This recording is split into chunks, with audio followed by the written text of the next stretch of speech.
times. So that way everybody has the chance to either sign in through this QR code and also in the chat. So if you guys can please do that. All right. So welcome to the Future of Dental Hygiene. I'm the host for tonight, Elaine Rodriguez. I am a fellow dental hygienist here in Arizona, and I have had a long career in dentistry. And I feel like dental has been very good to me, and it's also beat me up a little bit. And the thing is, it requires us to continuously grow and learn and expand. And I created this platform so that we can actually grow and have an opportunity to feature advanced speakers and people, maybe not even advanced speakers that you see on all of the programs at the latest CE events or at the latest and greatest big meetings that you have in your area. I like to feature people who are in the trenches, behind the scenes, and are making waves and really making an impact on what our community is about, what our profession is about, and where we're going in the future. So I want to thank each and every one of our panelists that are here tonight. And I want to let you guys know that I come from a neutral party. I'm neither for nor against nor mad about any of the changes. I know dentistry is going to keep on growing and evolving. And by the end of today, I want to make sure that we have some understanding of what this bill means for both the dental hygiene community, for the dental assistant community, and for our dental patients. And I want us to think very solutions oriented. And at the end of this, we are going to have a Q&A. And I know a lot of us are emotionally charged, which, believe me, I feel it too. I want to make sure that we keep it very respectful and proactive, because the people who have joined us today, they did not have to be here and they did not have to open themselves up to make themselves available for us tonight. So very, very grateful for all of your participation. Thank you all. So I want to just introduce the speakers, and then we'll check our time and let a few more people trickle in, because I still see people are joining from all over. So firstly, we have Miss Valerie Brady of the ASDA, the Arizona Dental Hygiene Component. She's an advocate and a liaison, and she had a huge role in this process. So she's going to come on and educate us on what this bill is, what it means, and moving forward. And then we have Miss Erin Haley Hitz, our ADHA president. Yes, our ADHA president of the United States. So I want Erin to come on and speak as a leader, speak as a clinician, speak as a business owner who has a consulting firm and has been doing her part for many, many years in her home state, working her way up to earn the designation as ADHA president, and also making huge waves on the CE circuit and working in practices nationwide.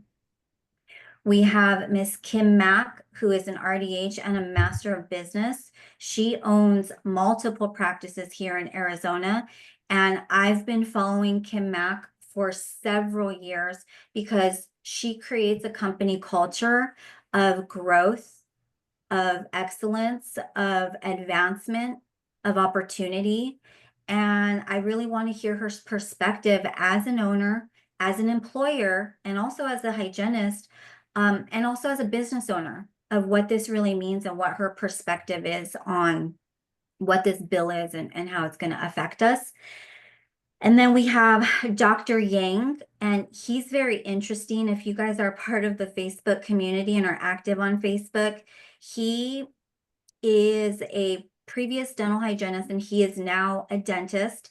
He is not just any type of dentist, he's an advanced technician, meaning he uses all the technologies and tools, including being one of the first dentists to use a robot arm to place a dental implant. So he's a very interesting dental professional, and he has gone even a step forward to step into the dental role. And he owns multiple practices as well, one of them being True North Dental in Flagstaff. And his Facebook group is Real World Dentistry. So if you have a chance, please check it out.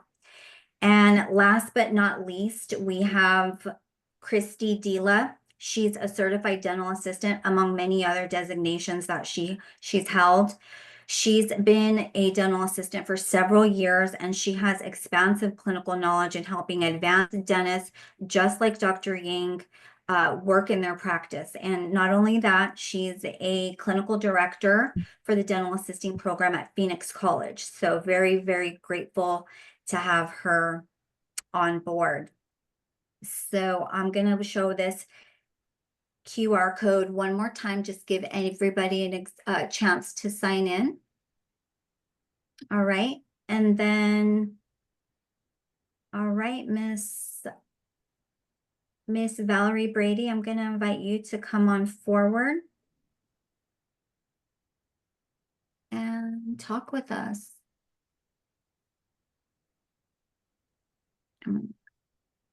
Thank you, Elaine. Thank you so much for providing this forum as an opportunity for us to educate not only Arizona hygienists, but hygienists across the nation as to the changes that are occurring.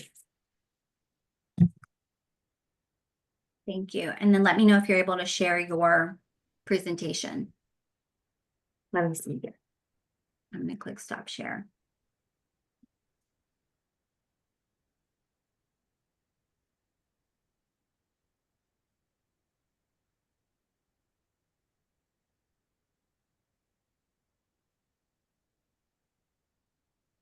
Okay. So my name is Valerie Brady. I am the immediate past president of the Arizona Dental Hygienist Association. I am now working with Deb Kappas, the AZDHA Advocacy Committee chair, to learn the ropes to take over the chair position after this legislative session. So I am here to speak to you about the legislative process. How are laws made?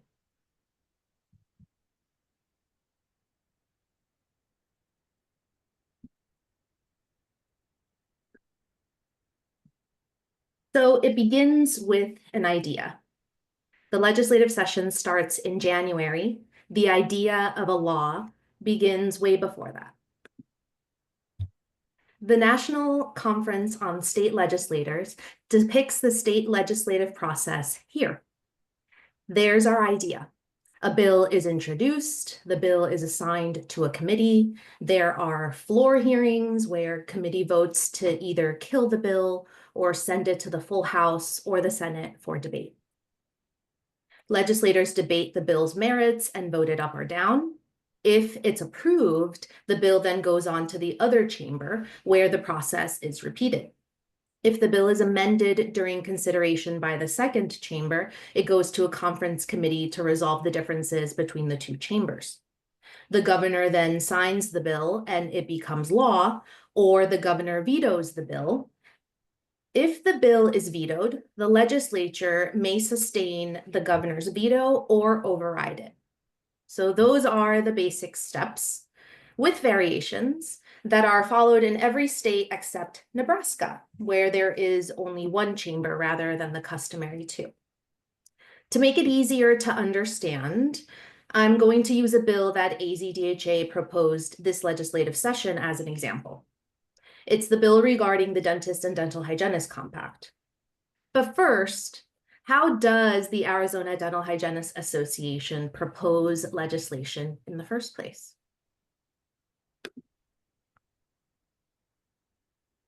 AZDHA provides a voice to dental hygienists at the legislature and the Board of Dental Examiners, or BODEX.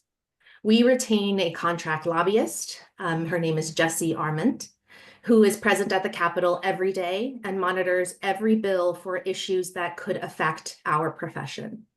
We proactively push legislation to benefit dental hygienists and our patients, including bills that expand scope of practice, improve licensure portability, and expand dental coverage for needy populations.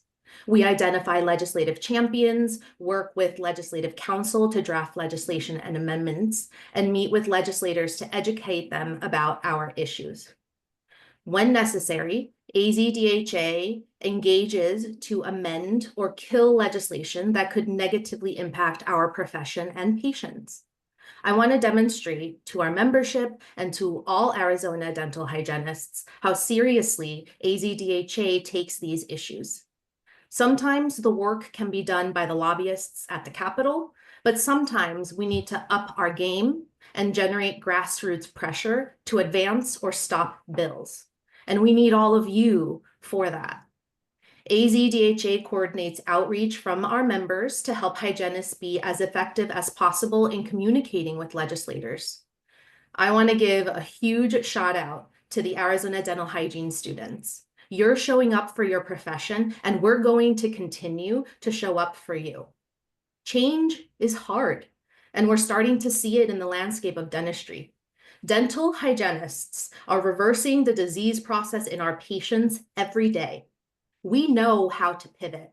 We're going to step up to the challenge, especially here in Arizona, where time and time again, we have proven that even with less than 20 members volunteering, we can make magic happen.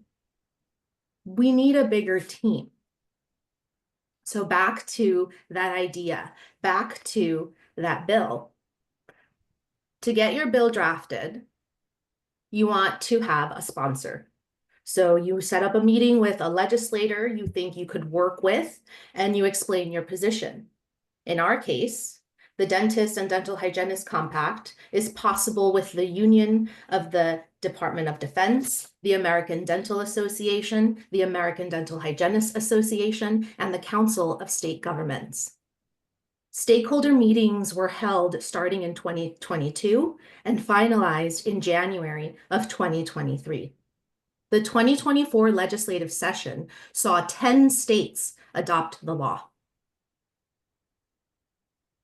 This session started with 16 states which proposed the law. Arkansas already passed it. That leaves Arizona as one of the 15 states remaining. So I want to show you that bill timeline. This was House Bill 2190. It was presented on December 18th is when we had the meeting with Representative Selena Bliss. Our bill dropped once the legislative session started on Tuesday, January 14th. At that point, our lobbyist, Jesse, starts talking with the legislators and educating them on what this bill means and why we think it's so important. It was first read on January 21st. This is when the staff member formally reads the bill's title in open session. And then the next day, it had its second read.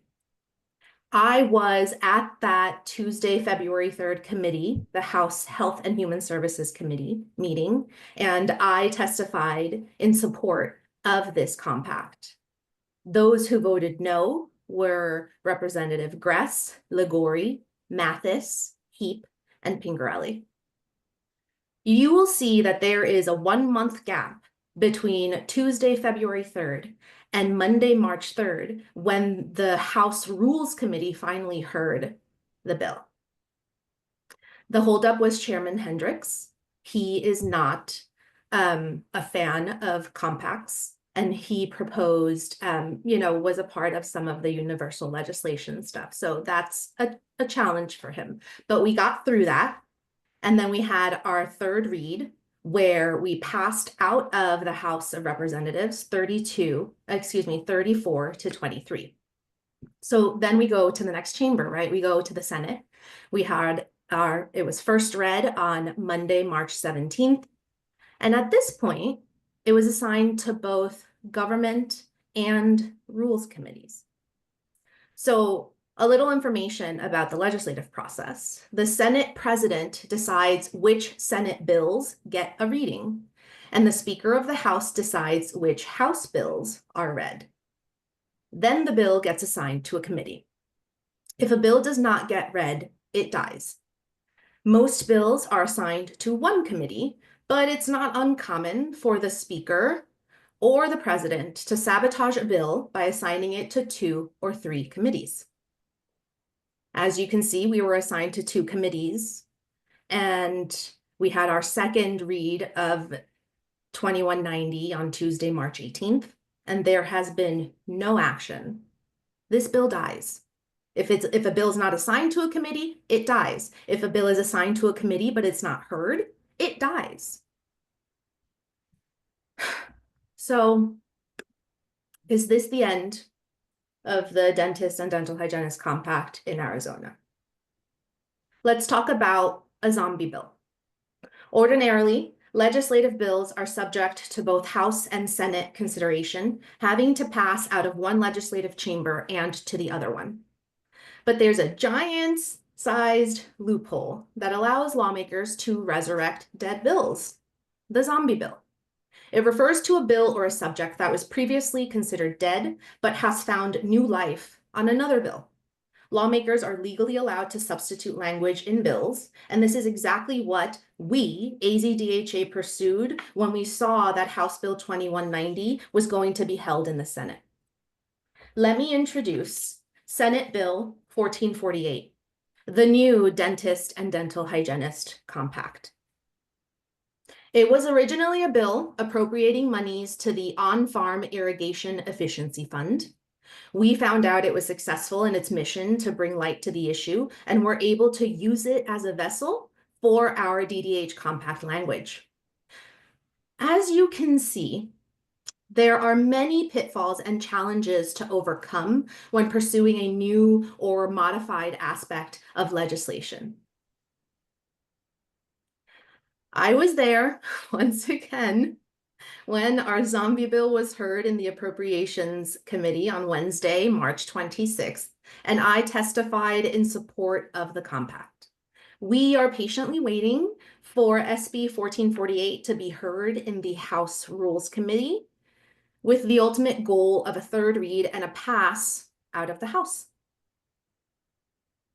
You know, that's why it's so shocking to see SB 1124, the OPA bill, the Oral Preventative Assistant bill, pass both chambers in about 3 months. This process is complex.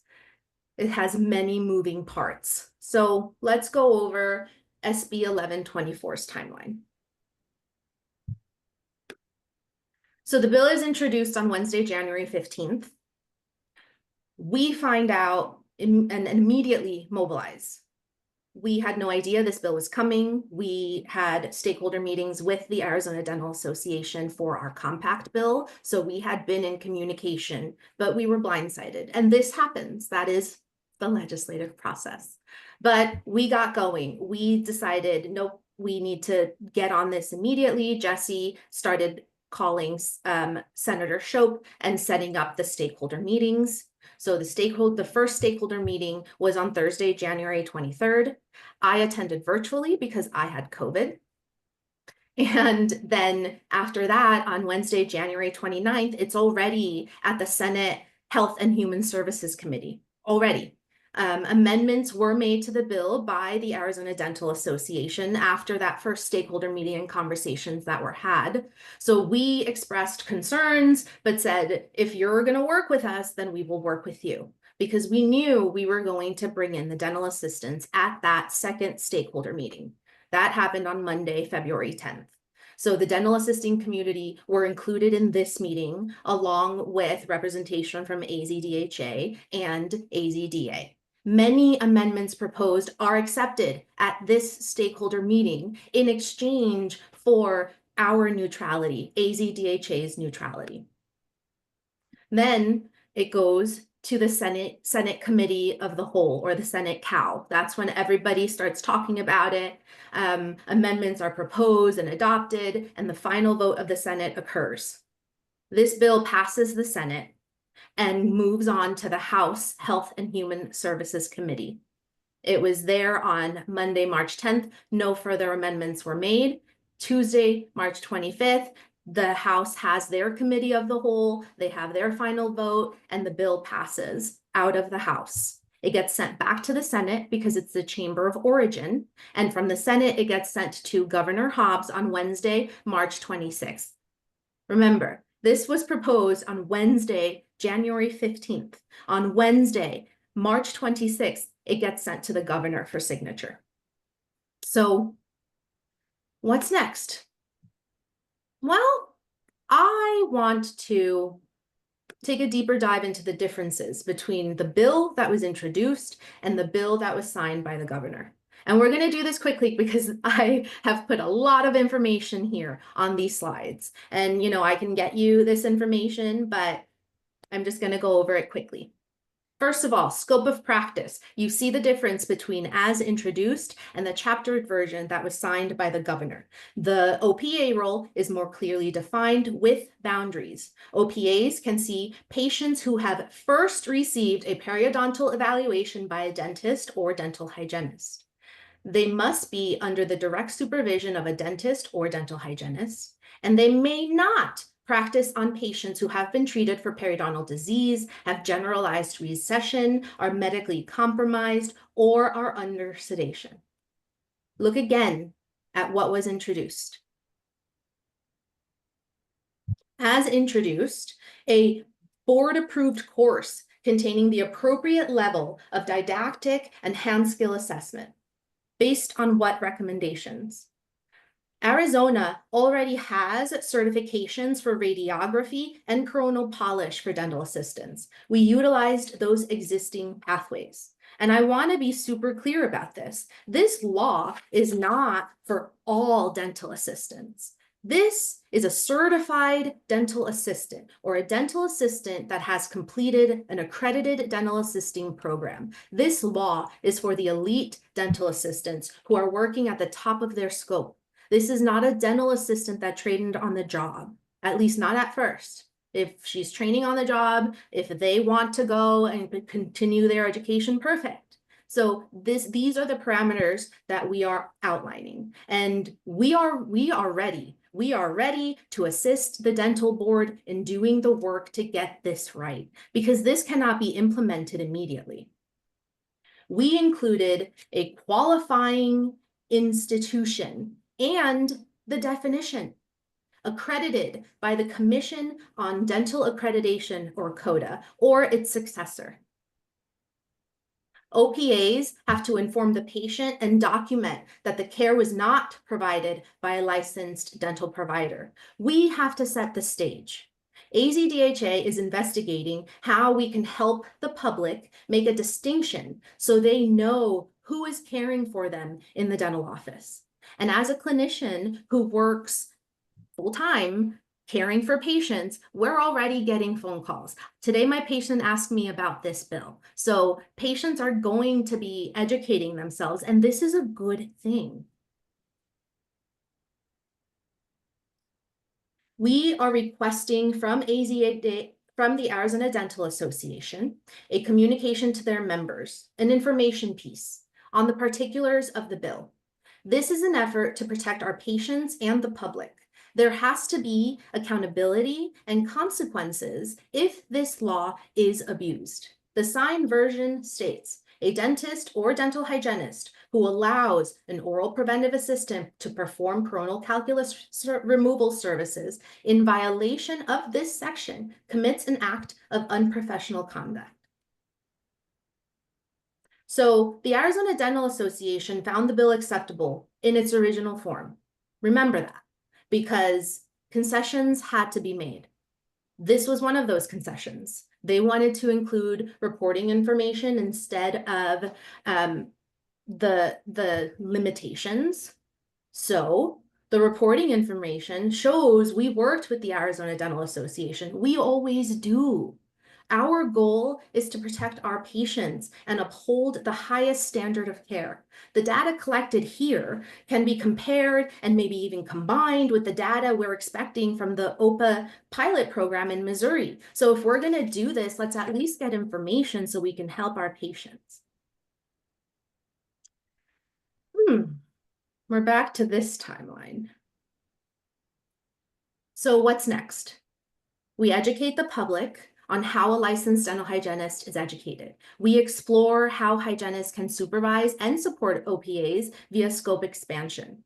The thing about legislation is you don't get it perfect the first time, you don't get it perfect the second time, especially when stakeholders are not included from the start.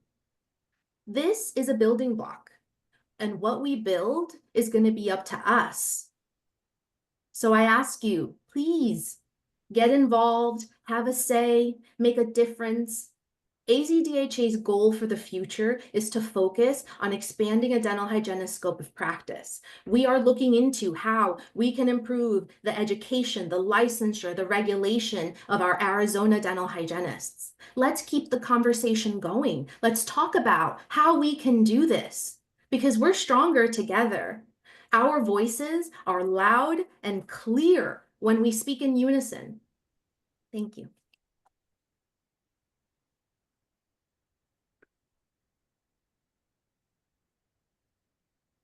Here I come, ladies and gentlemen. Thank you so much, Valerie. That was beautiful. I appreciate you taking the time to put all of that material together for us, because I have to be honest, I don't know exactly all of the legislative process and everything that goes into pushing a bill through once it comes to the table. So thank you so much for that. And there was a lot of activity in the chat. There was a lot of people putting really intelligent and resourceful questions and comments. So thank you guys for everybody who's participating in this program. And we will have some very specific questions for Valerie that she has so kindly agreed to stay on at the end of the program to address for us. So we will be bringing Valerie back on very, very shortly. Next, Miss Erin Haley Hitz. I will have her come on board. She does have a program handout that she has so graciously put together and made available for us. So once she gets started, I'm going to go ahead and put that in the chat for you guys, okay? Thank you, Valerie, and welcome, Erin. Great. Give me 1 second to pull up I just have a few brief slides. Before I jump in, though, I want to say, Valerie, you did a fantastic job. I'm really proud of the leadership in Arizona. So I'm so glad you've been on the team as long as you have been. Thank you so much. And anybody here, did you hear her say that there were 20 people volunteering? Is that what I heard you say, Valerie? Or less. Or less. We need more people. And people and boots on the ground can make a difference. So I'll just leave it at that. But let me get to my share here. And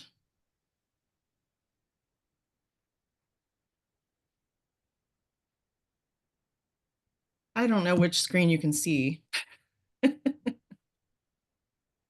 Lane, you're muted, dear. I can see a double screen that says your first two slides, advocacy and then ADHA interim policies. Let's change that. Is that better? I can see one slide that says advocacy. Perfect. That's perfect. I don't need to see the presenter screen. I don't really have any notes. I just wanted to share real briefly, as ADHA president, yes, I'm looking over the whole entire ADHA nation, but we are a team at ADHA, and the advocacy work starts with us providing a framework, and the Arizona team utilizes that framework. So I just want to show briefly a few things. So as the year started, it started off with a bang in November, where we wrote a letter to the members of ADHA and our healthcare community, letting them know that things were moving in a direction that we did not support. And you can find all these letters on our newsroom at adha.org. So I will share that link in just a moment. We also wrote a letter. Lancette Van Gelder is our president-elect, and she and I wrote a letter to, again, our colleagues and members of the healthcare community, saying that we support our myofunctional therapists that are hygienists as well. So I want to highlight those two things first off. And on this screen also is two interim policies. And I'll go ahead and kind of go to the next screen here, because this shows these up front and center. So one thing that Valerie talked about is things start with an idea. And policy is basically the same thing. It starts with an idea. Either you support it or you oppose it. And we have a policy manual at ADHA that says many things, and it says what we support and what we don't support. And these are interim policies passed by the ADHA Board of Directors this year: a policy on scaling procedures and a policy on airway health screening. We have actually 4 interim policies. So these will be in your quick little handout, so you have the language. But this is how we, as a nation in ADHA, if you want to call us that, we oppose and support legislation going forward, is using our policy statements. So these are our second policy statements that are interim on the administration of local anesthesia. I'm not going to read these to you because I know everybody here can read. So our second one is our policy on education required for a dental hygiene license. So as you know, we've been facing a lot of things, a lot of issues this year. And so this oral preventative assistant is just one of many. And although we don't have specific language that says that we are not in support of the OPA, we have the policy is very broad about scaling, right? So that's something that Arizona leaders will use to drive their work on the state level. So we're the overarching, providing the framework, and we help guide. And one thing that is really hard for a lot of individuals to understand is why ADHA doesn't come in and do the work for the state. So I'm just going to tackle that one right off the bat. I live in Nebraska. I'm that one state that Valerie mentioned, but they're not going to listen to me if I come to Arizona. And I did write a letter to the governor to ask the governor to veto this bill, just like I've written letters across the country to ask that there's those certain policies or whatever's coming forward against fluoride or scaling. There's so many things. Dental students becoming dental hygienists and foreign trained dentists becoming dental hygienists. We've sent letters all over the country in opposition of all of these things. And we don't have a problem doing that, but I can't be boots on the ground, and neither can our staff, because we don't have enough staff. And all of that is connected to membership. So the tools that we have are developed from our membership dues. And that's a hard pill to swallow, because a lot of times that doesn't always translate into what everybody wants, because the board of directors are the ones who direct those funds. It's not only me, it's not only Lancette. We're, as a group, we make decisions and we take a vote, and that's how we move forward, and we support that vote as we move forward. So it's not as easy as you would think. We have lots of robust conversation in our group, but everything is designed and supported from membership dues. So that's really important to understand. But part of your membership dues also develop these position statements. We have staff and myself and Lancette and our vice president, Jessica August. I think these 2 women are also attending tonight, and they're in the chat. Hopefully they're helping to answer questions if they can.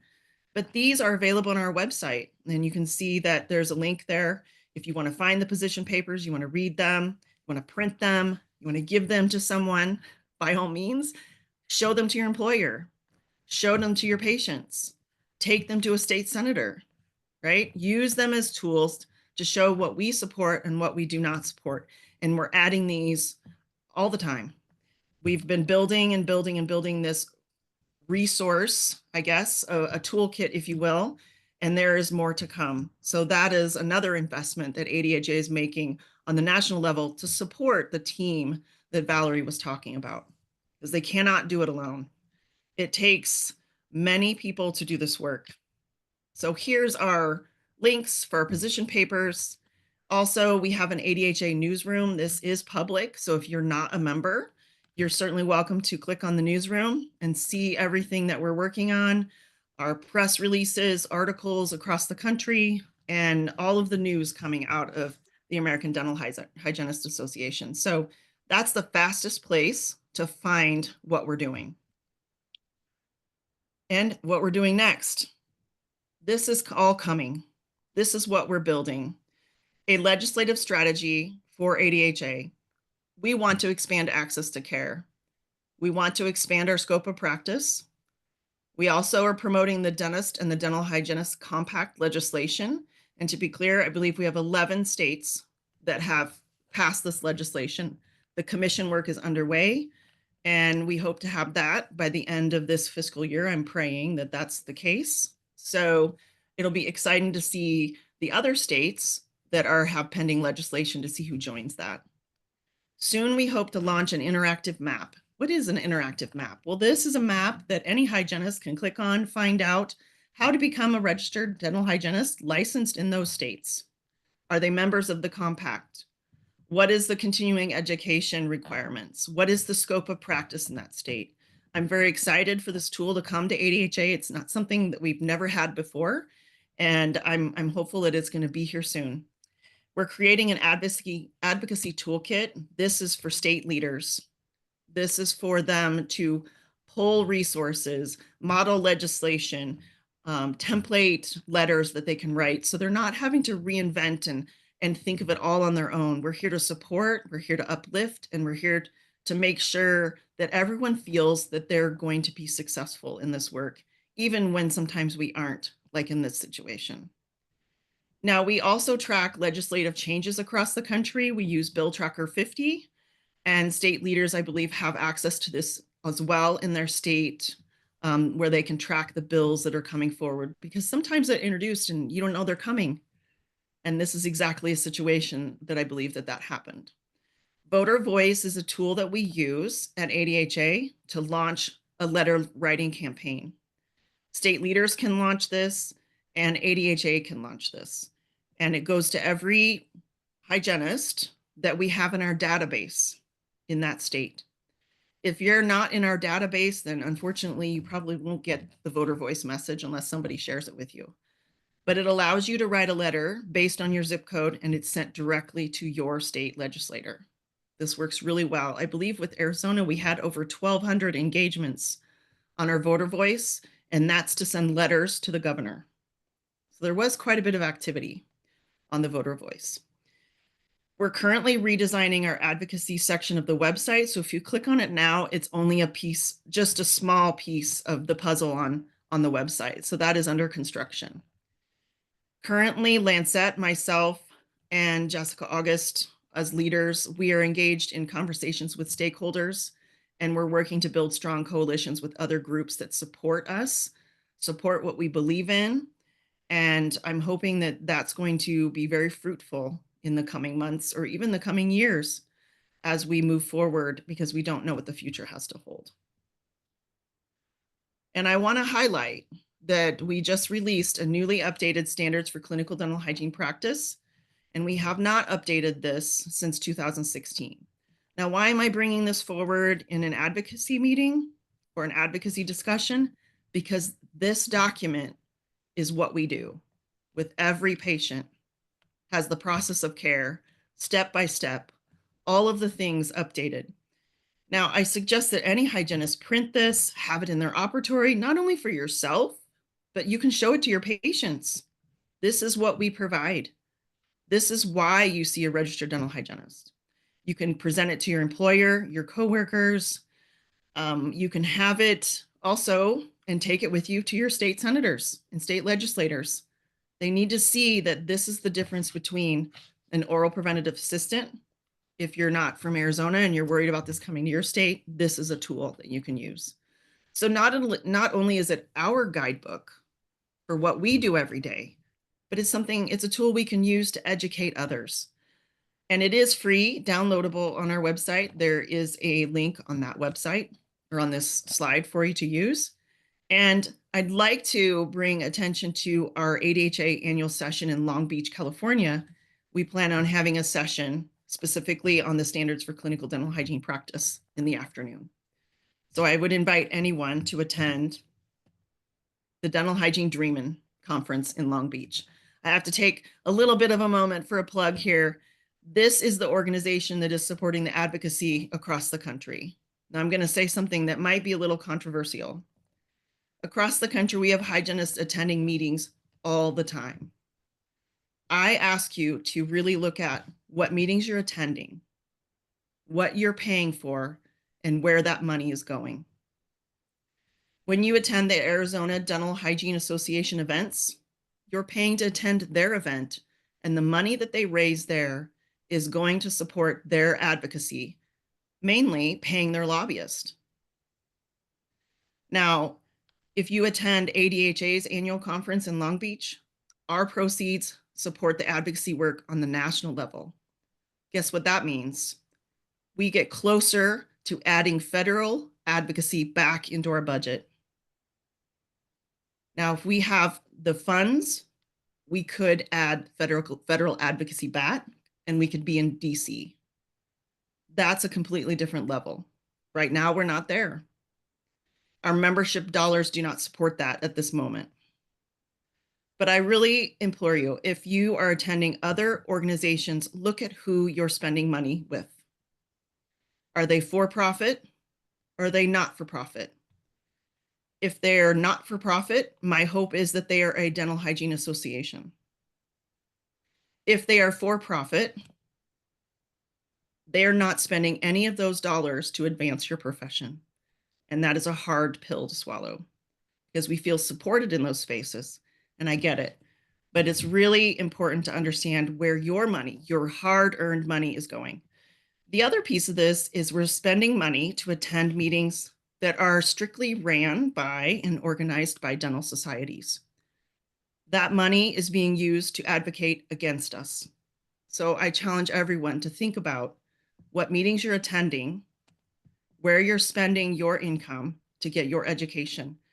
And I encourage you to come to ADHA to get your education if you're not willing to become a member, and that's okay. There's lots of different levels of membership, but you can support us in other ways, and that's by attending events.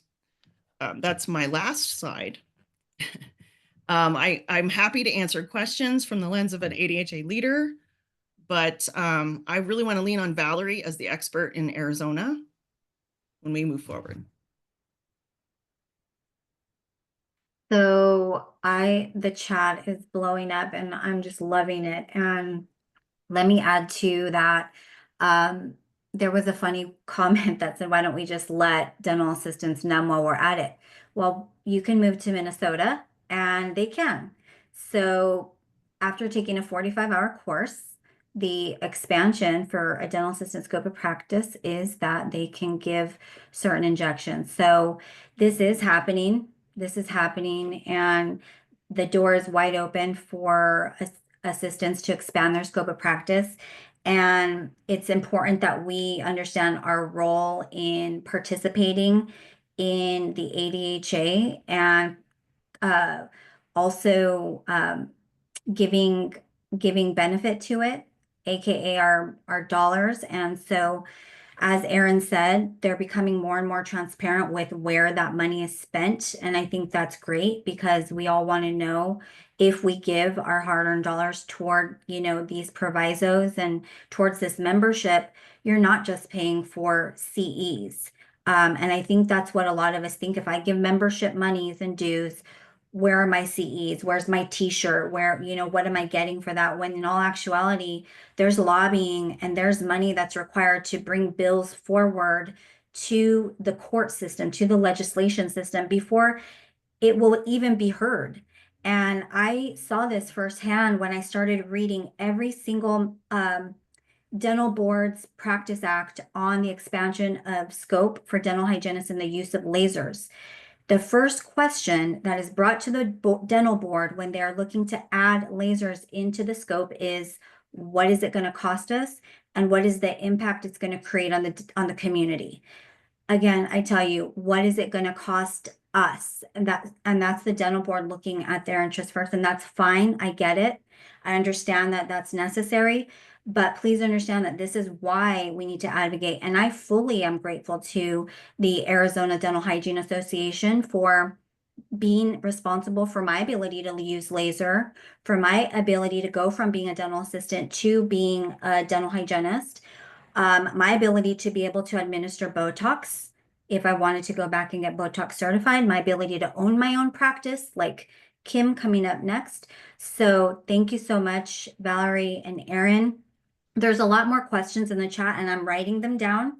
I'm very much writing them down. And if you guys have a burning question you want answered, please make sure you're putting in the chat because I want to make sure that once we get down to it, we're going to be answering all of those questions for you guys. So without further ado, let's bring up Mrs. Kim Mack. Thank you so much for being here.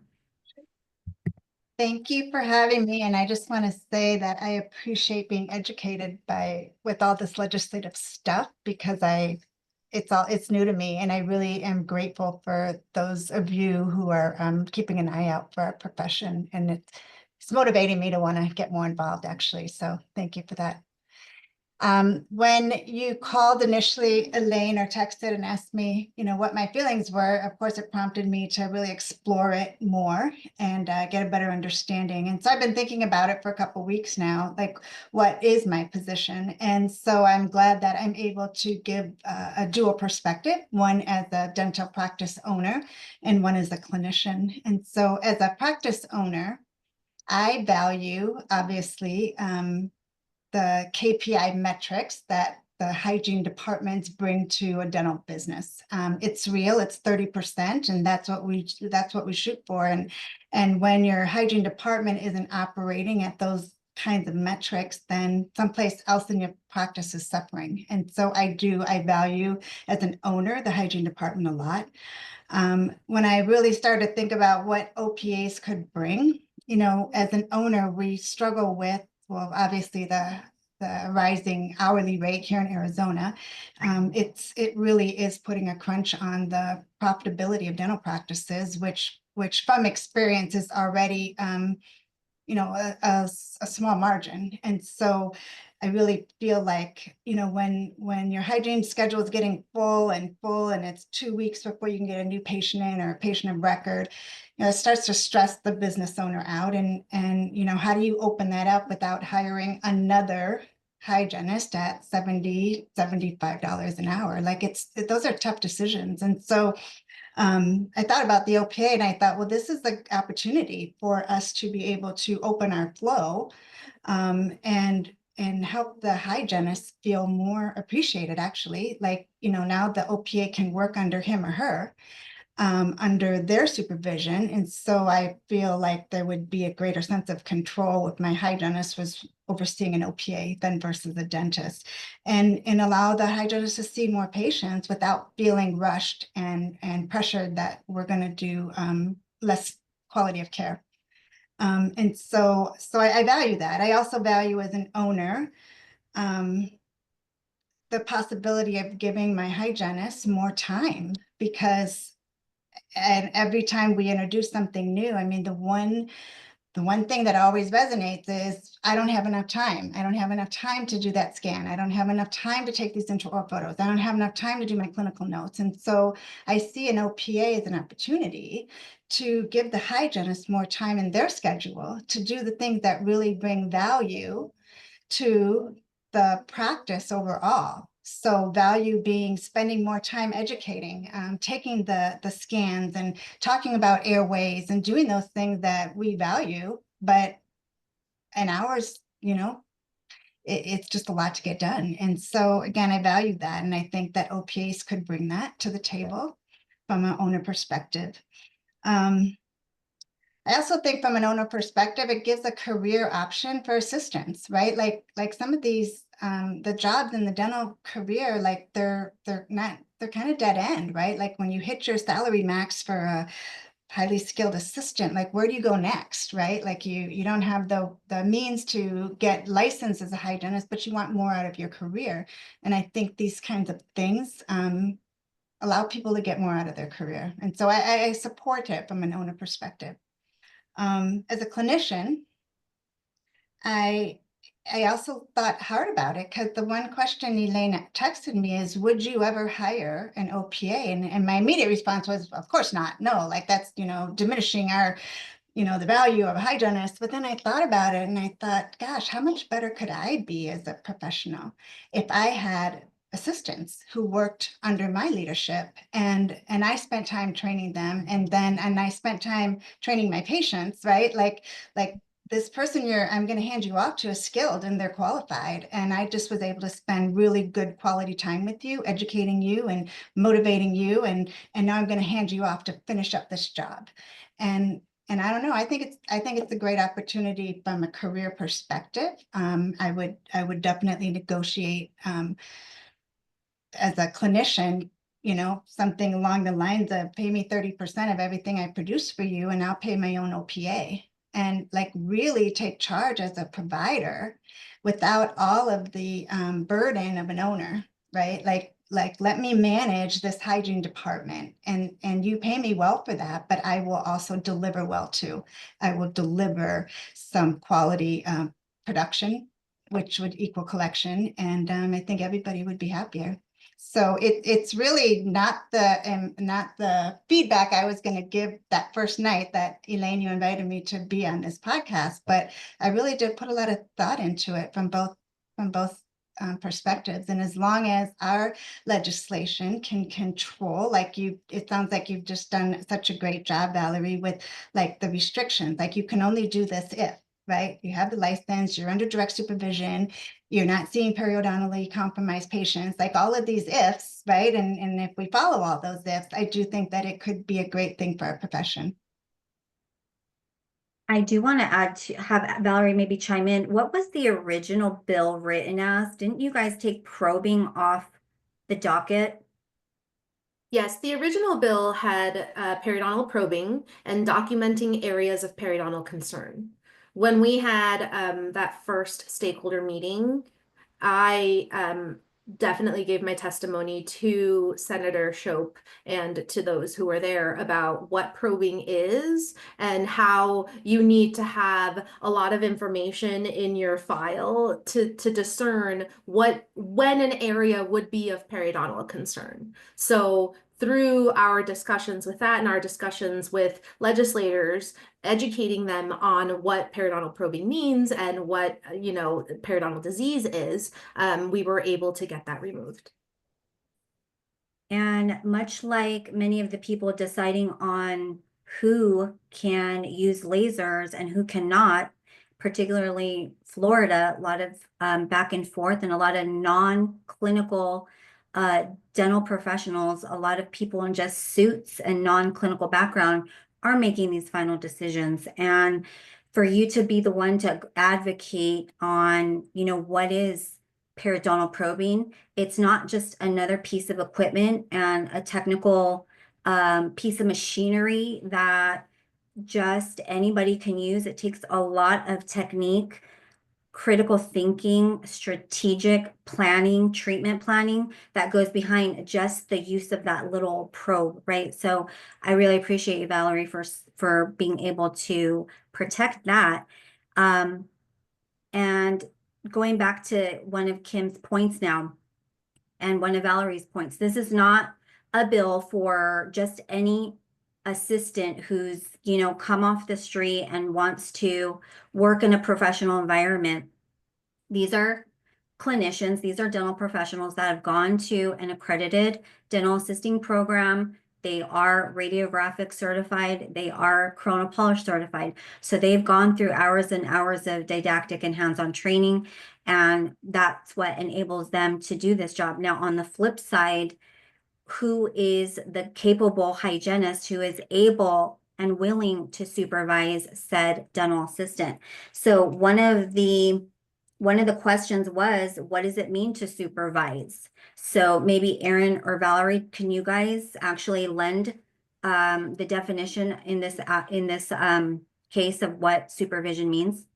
So when I said that the Arizona Dental Hygienists Association stands ready to work with Bodex, that's what I mean. There is no clarity. We defined things and we made boundaries, but the clarity comes from the Board of Dental Examiners doing the work.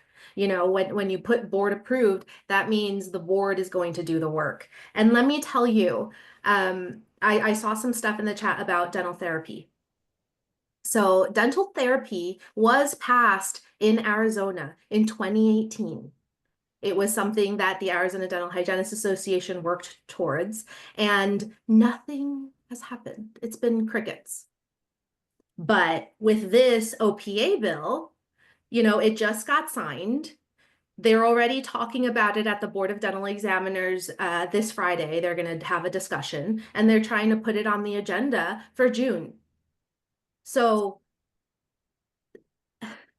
it's difficult because the Arizona Dental Hygienists Association is getting so much heat for the work that we did for, you know, again, I'm a clinician. I work in a dental office. Dr. Omar Karabulad is here. He's supporting me. He allows me to move patients, to reschedule this or that, to go to the Capitol.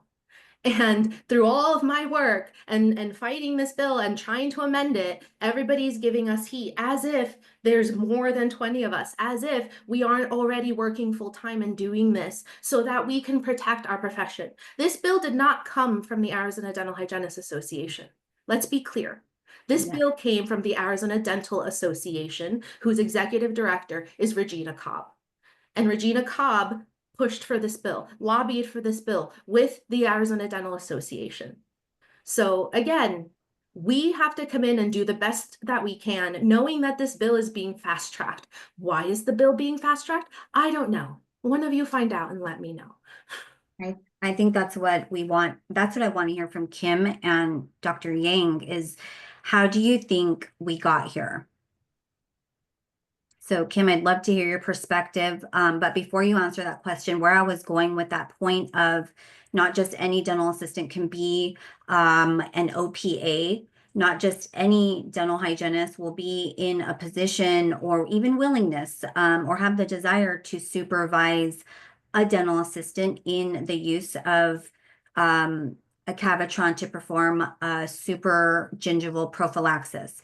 And also, since we are not of prescriptive authority as of right now, since we do not have definitive diagnosis capability within the scope of a dental hygiene practice in Arizona, how will we go about supervising this? What is the definition of supervision in this context? And what is that going to mean for patients who are deemed healthy, which in my opinion, they're very rare. I call them the unicorns. Anybody who doesn't have, gingivitis or inflammation, okay, I see very rarely and few of them. And to that effect, the way the proviso was written, they can treat patients that are in gingivitis. So does that mean the gingivitis prophy code will apply to this OPA supervision? And then, So it's Valerie, did you raise that? It's a localized mild. They have to be healthy with localized mild gingivitis. So that was a talking point during one of the stakeholder meetings. We didn't want any of that in there. We didn't want assistance to scale. We didn't want, so, instead of scale, it says remove calculus. These are very strategic things. So I want to go back to what you said. In Arizona, dental hygienists have in their scope the ability to do a dental hygiene assessment. And if you look at the definition of assessment, it is the exact definition as diagnosis. And that is semantics, right? Again, it never goes right the first time. So you plant seeds, you prepare yourself. How did Arizona get Botox? Years ago in the 90s, we put in a clause, another little sentence that said, and other procedures not listed in this statute. And how were we able to do that? Because your Arizona Dental Hygienists Association has been advocating for you from the start. So, when we say dental hygienists in Arizona cannot diagnose, you are correct. But dental hygienists in Arizona can do a dental hygiene assessment, and that is the same when you look at them. Okay, and then I would love to have you back to just speak on that particularly, Valerie, at some point in the future, because if that is the case now, we're going to have to work all of us together to discern how are we going to utilize and lead and direct the dental assistant OPA so that they can function within the scope and parameters and the quality of care that we are looking for. So thank you for that. And so Ms. Kim Mack, throwing the ball back to you, thank you again. how do you think we got here? What are the challenges that you've been facing in your practice right now? Yeah, well, I was interested when you said, the whole point of the fast track. I would like to know how it got fast tracked because, the salaries have clearly been on the increase, and it's been a slow, but it's been steady. And also as a owner, I have a consulting company with multiple clients, and it's just the dentists are charged up, and they worry about their bottom line. And again, I'm going to put my owner hat on there and say that's a real worry, right? Like the bottom line, and particularly because the hygienists who are really kind of holding the owners hostage by demanding these higher salaries, and then the delivery, what they're delivering isn't any different. And I think that's where a lot of the charge and the emotion comes from. Like you're not producing anything more, and yet you're asking more of me of this. And it's just a disconnect. It's just a total disconnect between what dentists expect and what hygienists want to do and what they want to deliver. And I think we need to work more to bring us closer together as dentists and hygienists, as two professionals, and a kind of an equal playing field with what we deliver to the practices. So A while ago, we did a presentation called the loss leader, meaning that a dental hygienist apparently is acting as a loss leader in the dental practice, meaning we are like a gallon of milk in the grocery store, where the gallons of milk, if you notice, are at the way back of the store. So meaning all of these other items like gum and steak and all these other things that you would get from a grocery store are actually the things that they want you to kind of come back and see what's available. But they keep this at the way back of the store so that you can go around the entire facility, hopefully getting other services. So, I mean, I would love you guys to Google what a loss leader means. Essentially, we are in place to just scale teeth, and while the doctor, or the owner gets the services rendered that they deserve. So that being said, there are some offices, I don't want to generalize, that do not have the infrastructure and the support for a hygienist success. The model is catered to a loss leader with 30-minute pro fees, 40-minute perio maintenance, 1 hour new patients, where hygienists are expected to FMX, Pano, CBCT, scan, perform some type of therapeutic scaling, full dental charting, like all the things. And that's not to mention oral cancer screening, airway screening, all the other things that we are able to do. So I do believe that this is why I wanted to create more light around this and bring people like yourself on, Kim and Dr. Yang, because it's necessary. It's necessary for us to kind of understand what is it that the expectations are of the practice, and where do I need to step up or expand my own skills as a clinical hygienist to be able to meet those needs and the demands of the 2025 dental professionals. So thank you, Kim. And Kim, the last thing I'll say is, not very many practice owners are willing to give a percentage of their productivity to the dental hygienist. I am very well versed in the numbers, and I know, being somebody who teaches laser and all that entails and goes into all of that, this is something that I many times have advocated for to an owner who is expecting their hygienist to go and get certified and take hours and hours of education, and also go back and do the hard work of being able to go back and offer the patients a fee-for-service treatment that not everybody is very excited to get initially. So just even in the skill of educating, verbalizing, using the tool, that is a big jump in clinical skill and clinical value. So you can, being a practice that is willing to pay a hygienist 30% or more, that's very, very fair. Because I've also seen funny business when I look at people's rate of pay and what their incentive packages are. There was one time where a dental assistant became a dental hygienist, and they were told to get paid per patient. But when we actually worked the numbers, they were basically getting paid $10 a mouth.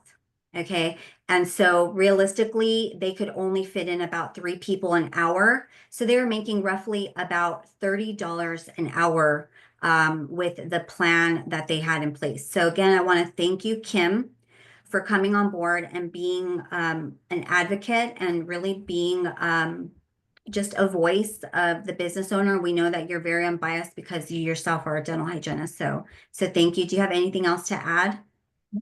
This is just great being here, learning about all this. So thank you again for inviting me. Thank you. And then we have next Dr. Yang. Dr. Yang of True North Dental. Thank you so much for being here. I greatly appreciate you. I haven't been checking the chat just yet, but I'm going to go back to it. I'd love to hear your thoughts, Dr. Yang, and I will let you take it away. And if you can click unmute, that'd be great.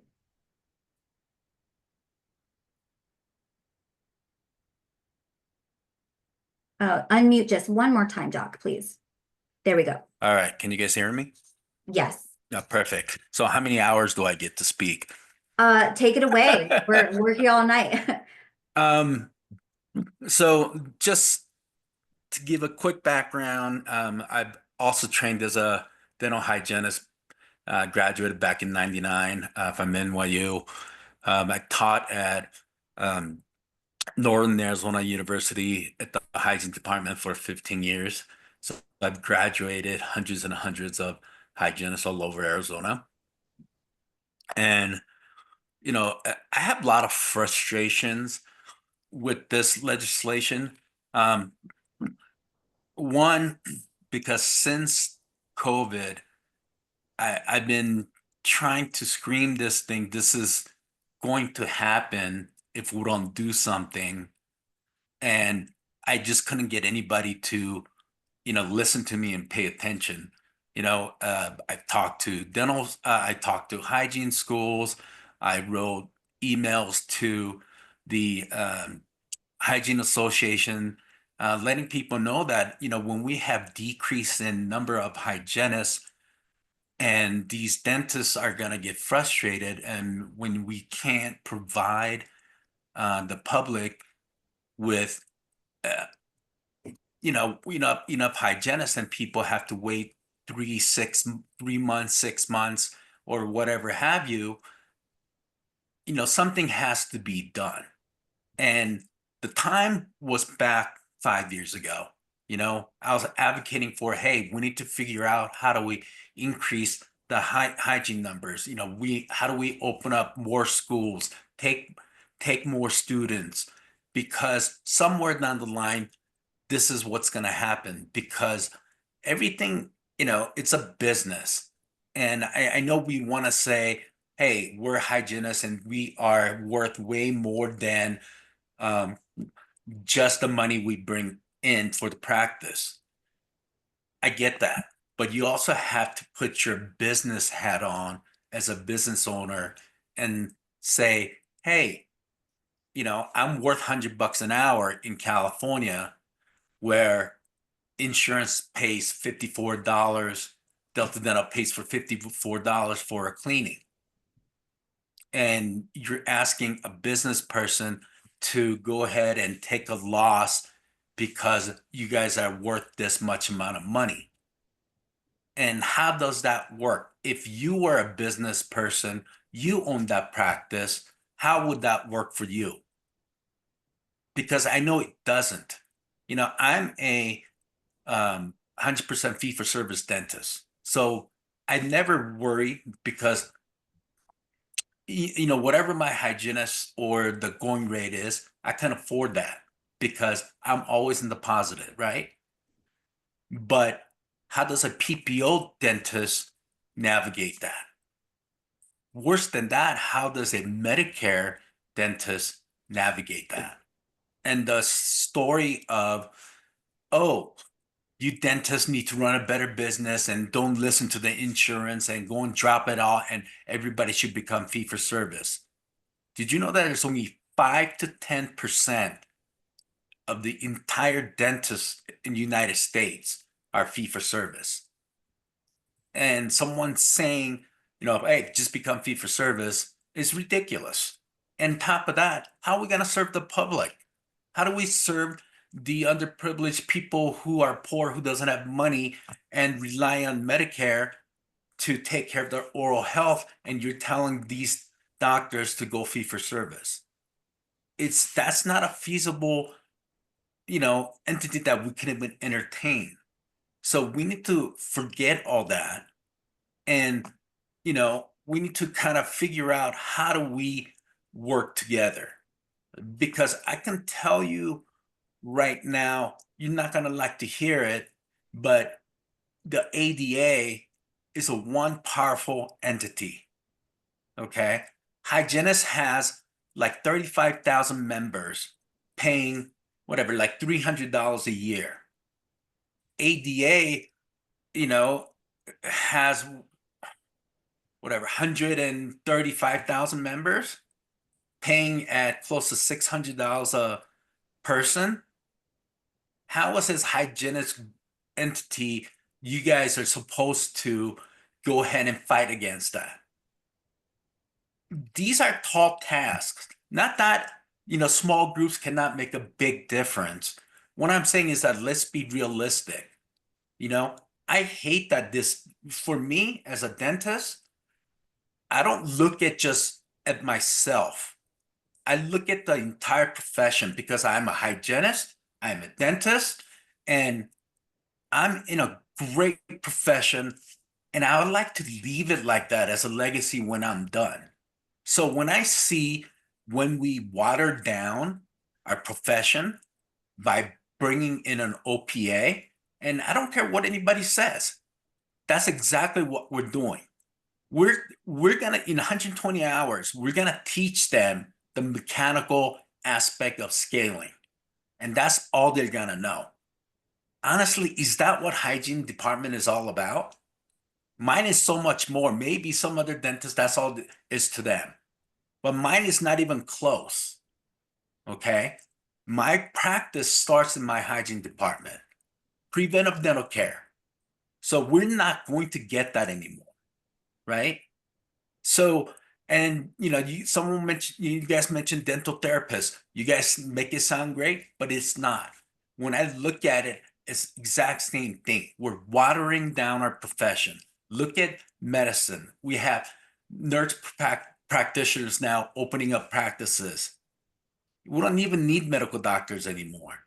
Okay. So people, when we create these things with lesser training, all we're doing is watering down things. And people who are behind it are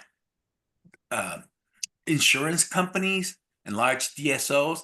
That's where they're backing all these things, and they'll go ahead and tell you, oh, we're doing it because access to care.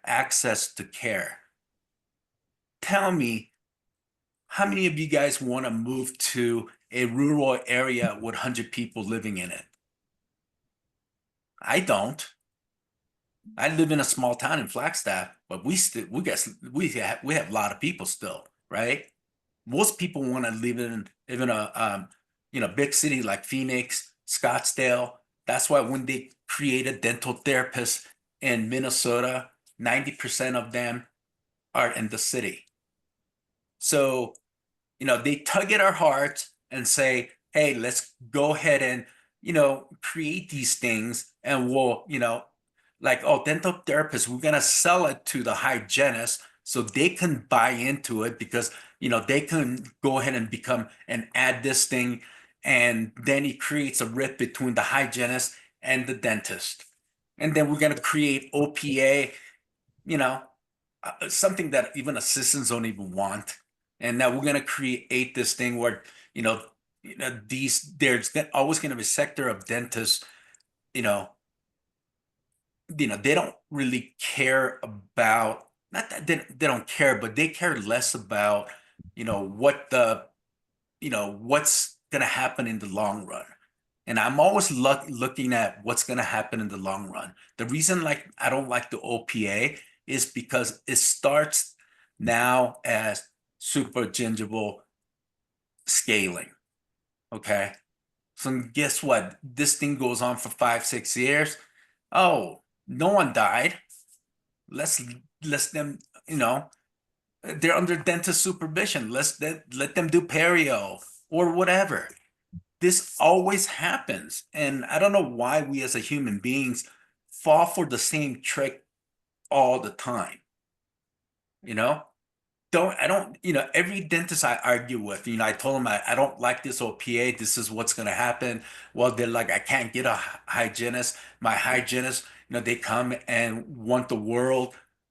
And on that aspect, I can't say anything because I've been trying to work with the hygienist groups and trying to convince people. But it was, it's like all the hygiene schools were like, hey, this is the time. Go get go get what you deserve. So you got hygienists coming out fresh out of first year asking for $65 an hour. And every hygienist thought, oh, that's great. And I'm yelling, you guys don't see what's going to happen? This is exactly what's going to happen. And I've been saying this for years.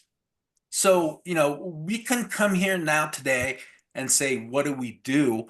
We have to learn from our mistakes. And, I need the Hygiene Association somehow make it work with the Dental Association. And trust me, hundreds of dentists, we're frustrated with American Dental Association. Okay. I've been with American Dental Association for 20 years. This year, I decided not to renew for the first time. And because, it's become this entity that's out of control and they no longer represent, the people who are paying for these things. They're no longer the ones who's out there advocating for dentists, trying to get away from, dental insurance. Now that they blatantly partner up with Delta Dental. Dental schools, you go look at dental schools that it's like dental insurance are opening up dental schools, dental assistant schools, dental hygiene schools. It's getting out of hand. And, we couldn't go ahead and fight all we want if we don't learn to work together and grow together. It's not going to work because I hate to say it, but as a hygienist association, we need the dentist. We need the dentist to buy into what we do. And you might not like that. That's fine. But, I don't like to mince words. And, like, honestly, this whole thing just pisses me off because now we have to deal with all this nonsense. And one thing that I want Hygienists Association to do from going forward is to never surrender the part where this says the practice and OPA has to announce to the public that they are not a licensed hygienist treating them. Okay, that's gonna keep these OPAs at a lower number because at least for me as a fee for service dentist, and the last thing I'm gonna do is go and tell my patients, oh, by the way, you are getting a cleaning from OPA, not a licensed dental hygienist. So I'm glad, it's a small win, but that's there. And that's something to focus on. Okay. And, making sure that these OPAs, their scope of practice doesn't get bigger. And that we focus on, them making sure that this is what they have to announce to all patients and keep that up. Thank you, Dr. Yang. Couple of things, like it's obvious you are not in support of this bill. You being a fee-for-service dentist who has advanced technology and values the hygiene role, when I started preparing for this webinar, I started to think, well, who is the type of dentist that would hire an OPA? What is the type of establishment that would hire an OPA? I have been in the dental field for a very long time, and I've seen a lot of things happen, you know, in the clinical practice behind closed doors.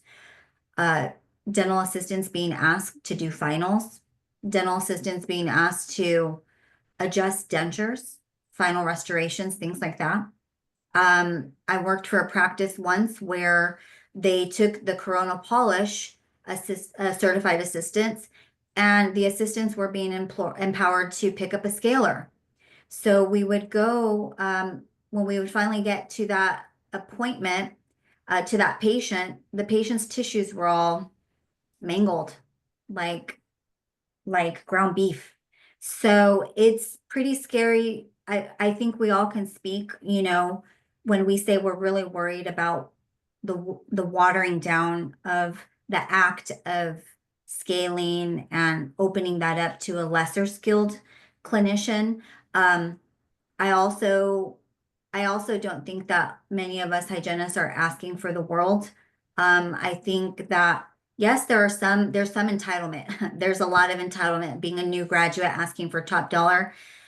I commend it. Go right ahead and try. And if you get it, you do. It's usually when you have a wonderful personality, dazzling personality. But does your production meet, you know, the hourly rate that you're asking for? Do you have the proper infrastructure, operations, and support to do everything that's asked of you within that hour or the time given for that patient? Do you have adequate instruments and equipment to perform those duties and roles? So there has been a lot leading up to the hygiene shortage and hygienists not wanting to come back into the practice, and also what they were calling the Great Resignation. So I greatly appreciate your input, Dr. Ying. And so let me ask you again, I'm sorry I went on a tangent. What's the difference between you being a fee for service and these other dentists who more likely would utilize an OPA? So honestly, I don't believe, because there are other states that have OPAs. A lot of them actually. Obviously, Arizona is new. So in smaller communities, rural areas, there are dentists who's been going on for multiple years without a hygienist. So, none of us are gonna go in and say, well, you shouldn't use an OPA, like they have an option, right? So, because when this thing basically passed, I said, I hate it, I don't like it, but I understand it. Okay, because I'm not just looking from my perspective, because I don't have an issue with obtaining a hygienist. I just have one decided to move back home to Phoenix. Like literally in 2 days, I've located multiple hygienists wanted to work for me.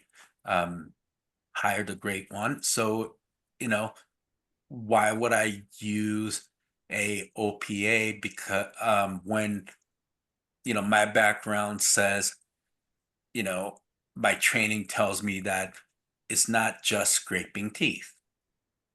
And so that's where the difference is. I think you're not going to find PPO dentists because they can't, just because they can hire somebody cheap. That's what they're going to do.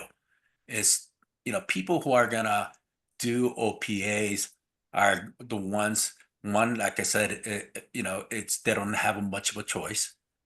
Two, who just see dollar signs, right? Because they don't appreciate or understand what hygienists do. And I hate to say that because dentists is my group, but I know, probably a good 30% of them just see hygienists as, they scrape teeth. You know, they do, you know, that's why I hate it when people go, just the cleaning. We're not, I don't allow that in my practice. It's not just the cleaning. It just drives me crazy. Um, but that's how people see it. So more than just money, I think it's going to be more driven by honestly dentists, their, you know, I guess their own belief in what a hygienist does, right? Um, my hygienist does so much for me. You know, I don't even, you know, being fee for service, I'm lucky in that I don't even have a set um time that patient gets scheduled. So for example, you know, more obviously we do have a general thing as, you know, hey, regular hygiene patient gets 60 minutes, you know, then you get a quad SRP, you get hour per quadrant. But you know, patient come through. There's some people they just build and build and build, and we can't do it in 60 minutes. So we book out 80 minutes, 90 minutes, whatever it is, and then might as well just book out 2 hours because I'm not booking anybody during that half an hour afterwards. But I can do that not because I'm a nice guy, because I'm lucky enough to run a fee for service practice where even if I get 2 hours, I'm not sitting here losing money. So I don't preach that to a PPO, you know, dentist or Medicaid dentist, you know, because like I said, everybody's running a business. So we have to look at it from their perspective. So they can't give all that. So when people, another thing I didn't like was that when you come in now say, hey, you know, I won't work unless I get paid X amount of money.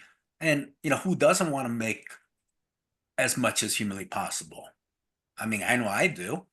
There's nothing wrong with that.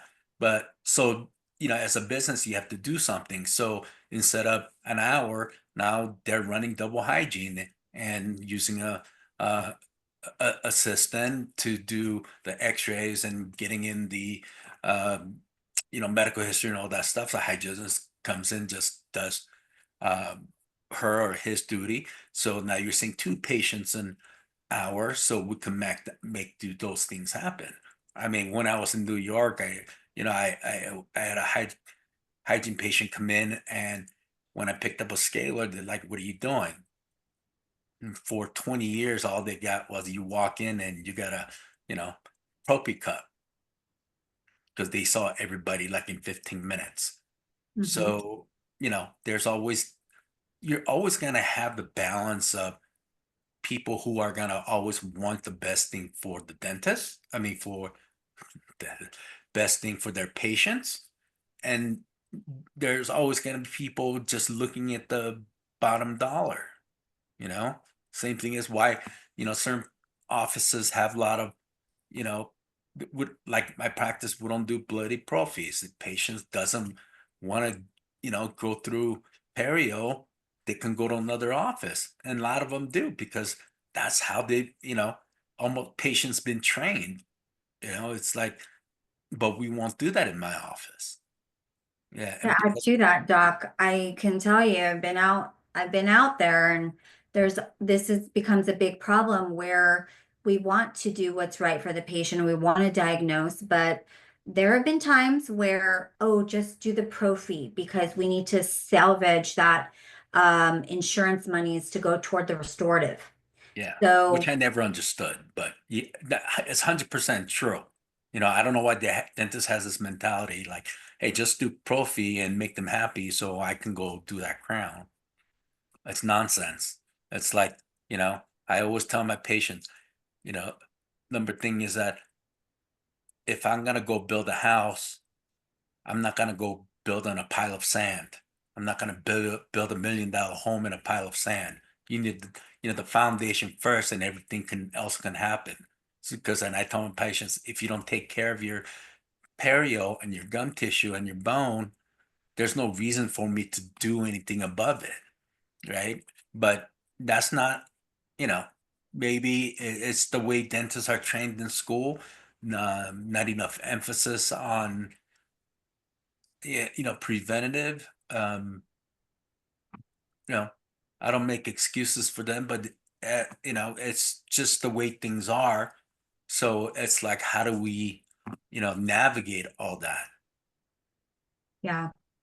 I am seeing the chats, and as much as I don't want to see the expansion, or I don't want my role as a clinician get devalued, I want to move the conversation to what implications is this going to have on our wages as dental hygienists and our clinical skill sets and what's being expected of us currently.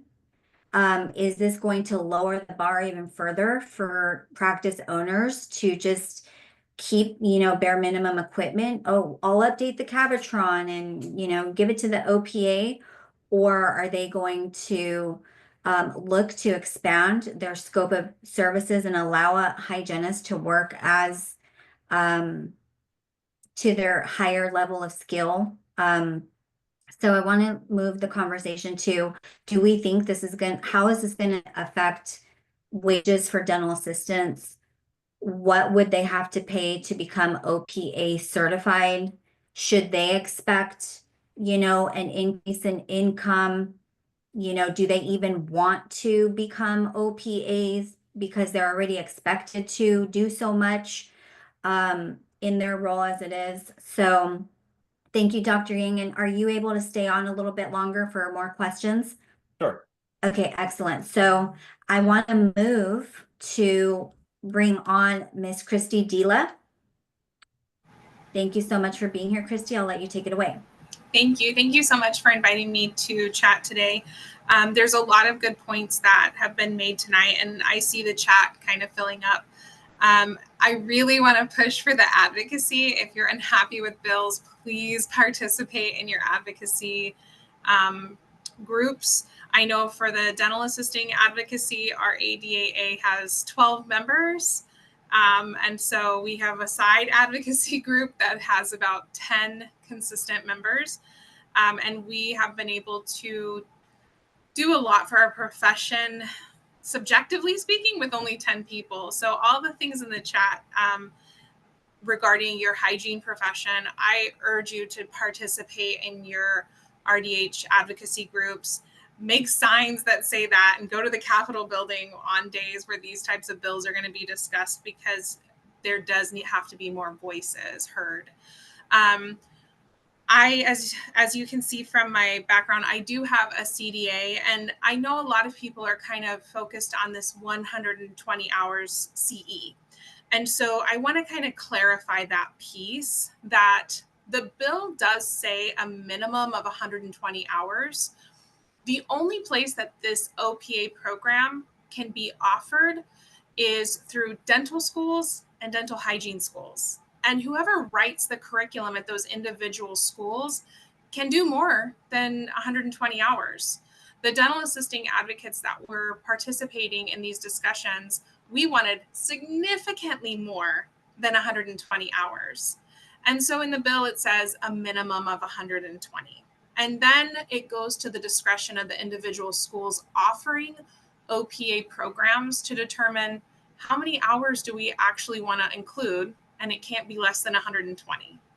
So that is the piece of 120. And even though a lot of people are saying it's 120 CEs, and this program most likely will be offered through continuing education programs, it is a formal training program. It has to have theory, it has to have didactic, and it has to have clinical components that have been developed by dentists, dental hygienists, with influence from dental assistants. We hope the dental assistants are brought to the table so that we can say things like, we don't have a background in this, or we need to know how to do X, Y, and Z because it's not part of our training.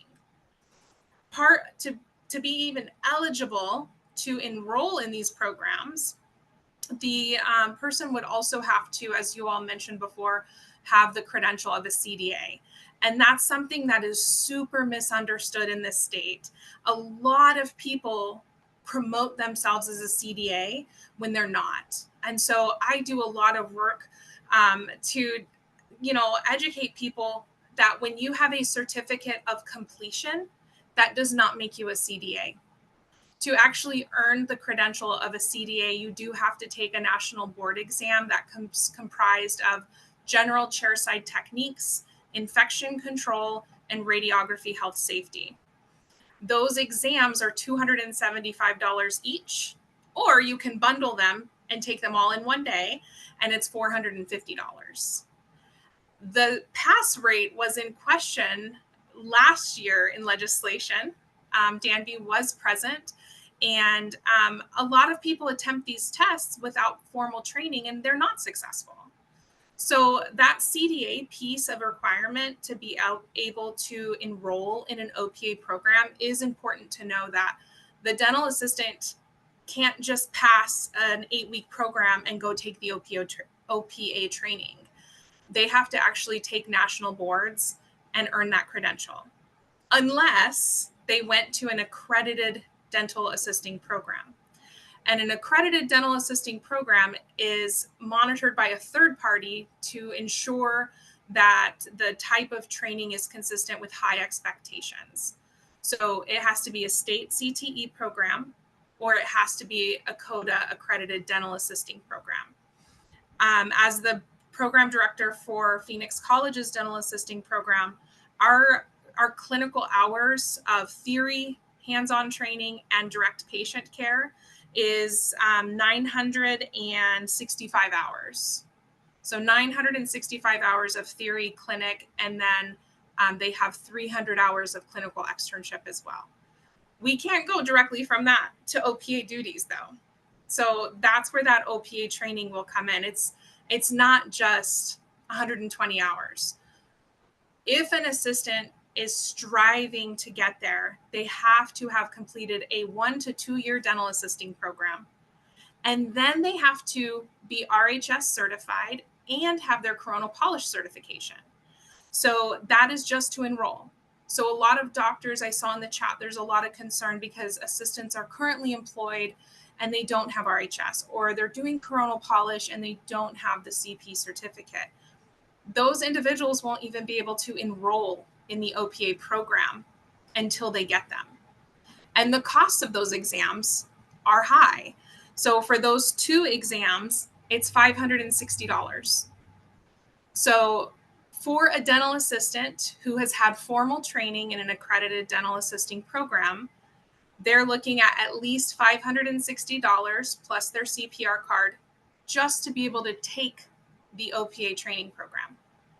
And if they were trained on the job, or they went to like a very fast private college that does not have accreditation, some of those 8 to 12 week programs that exist here in the state, they're looking to pay $1,000 out of pocket just in exams and have 2 years of clinical experience to be eligible to take OPA.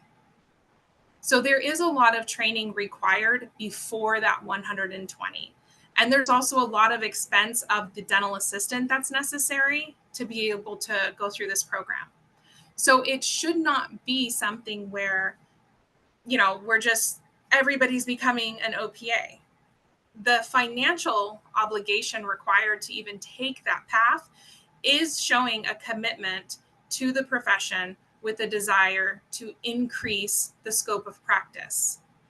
And if you are working in an office where direct delegation is happening, that's the perk, honestly, of the component of this bill saying that if a dentist or a dental hygienist allows an OPA to perform scaling outside of the regulation, they're performing unprofessional conduct, and report them.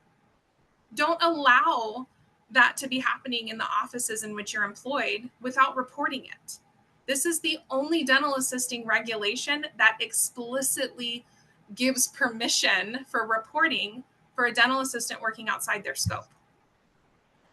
I know that this got put in the chat, but this is not really new to the United States. I think what's new to the United States is the fact that this bill is called the Oral Preventative Assistant, the OPA. What is included in this bill? The dental assistant has to have radiography certification from the state and coronal polish certification from the state before they can enroll. And once they enroll, they have to take a formal training program from a dental school or a dental hygiene school in order to do supragingival scaling, right? That regulation was passed in Kansas 27 years ago.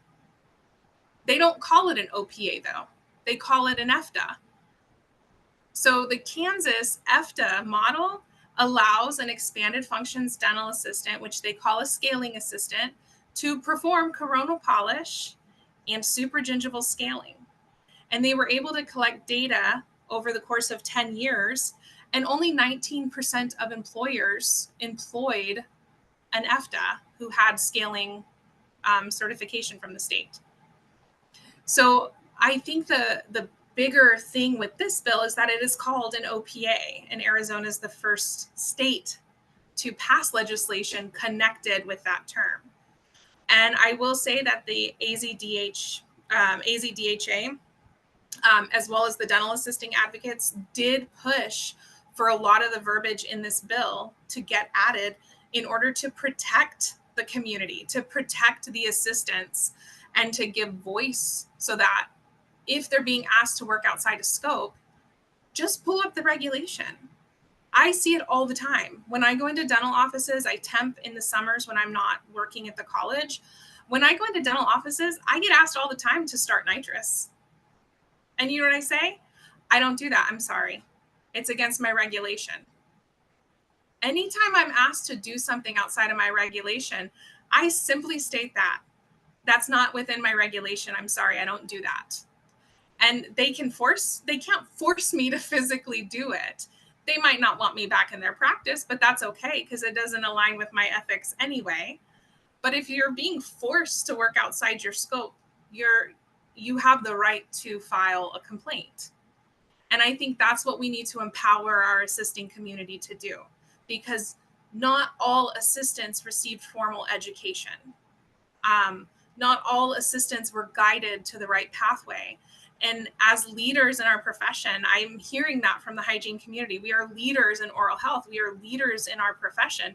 And as leaders in this profession, I think we need to be leading the assistants who maybe haven't had that leadership before, and guide them to say no when they're working outside of scope.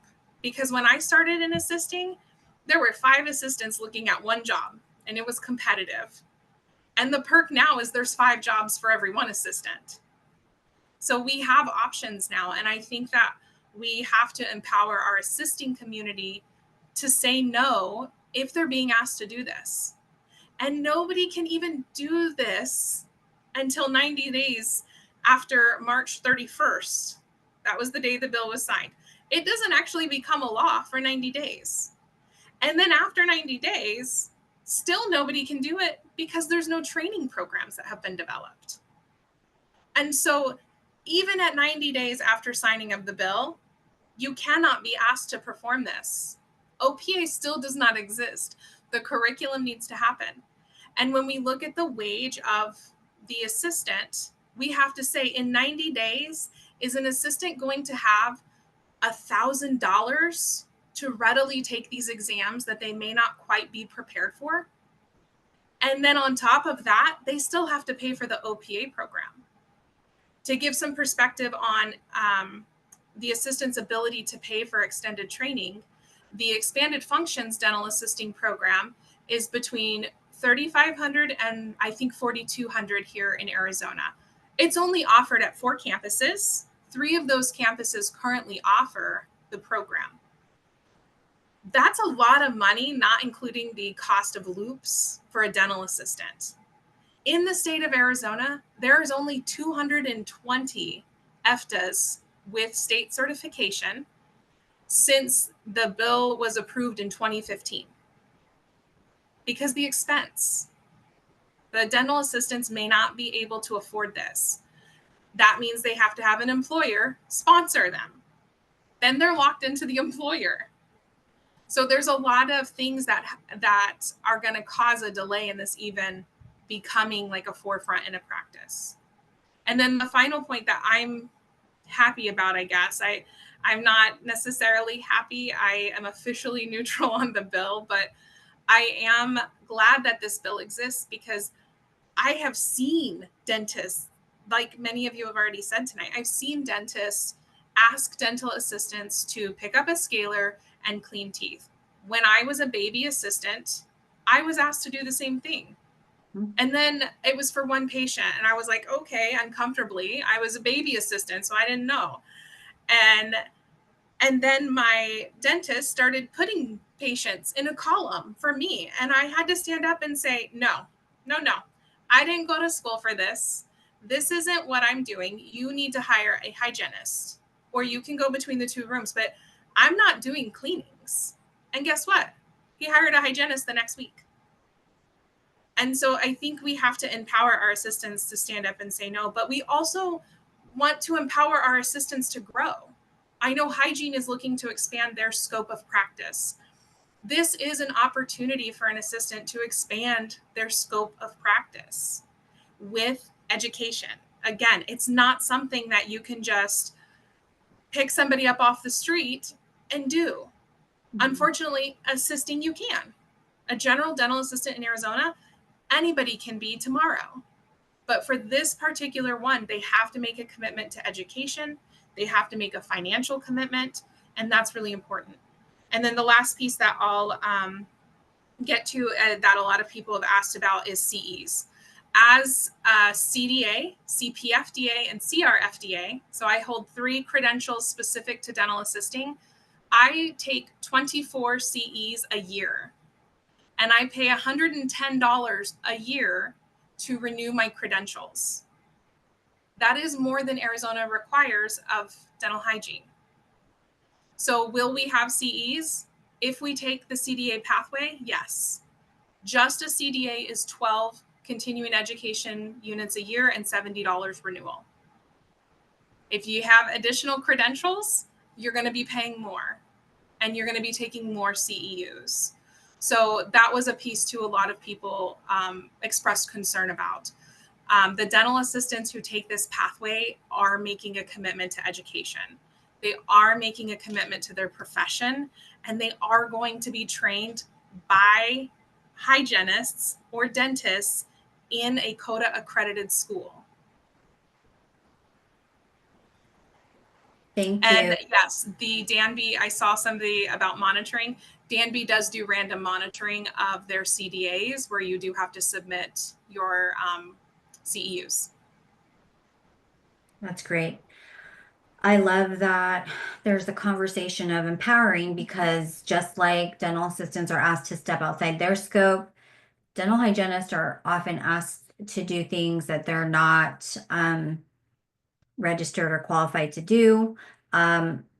They are asked to stretch their time to be able to accommodate the influx of patients. And quite frankly, I don't think all dentists know what the scope of practice is for a dental hygienist. So with an expansion of scope of practice for another auxiliary dental professional, it will require the dentist and the practice owner to really truly understand the role of their professionals and their employees and what the liabilities are that come with that.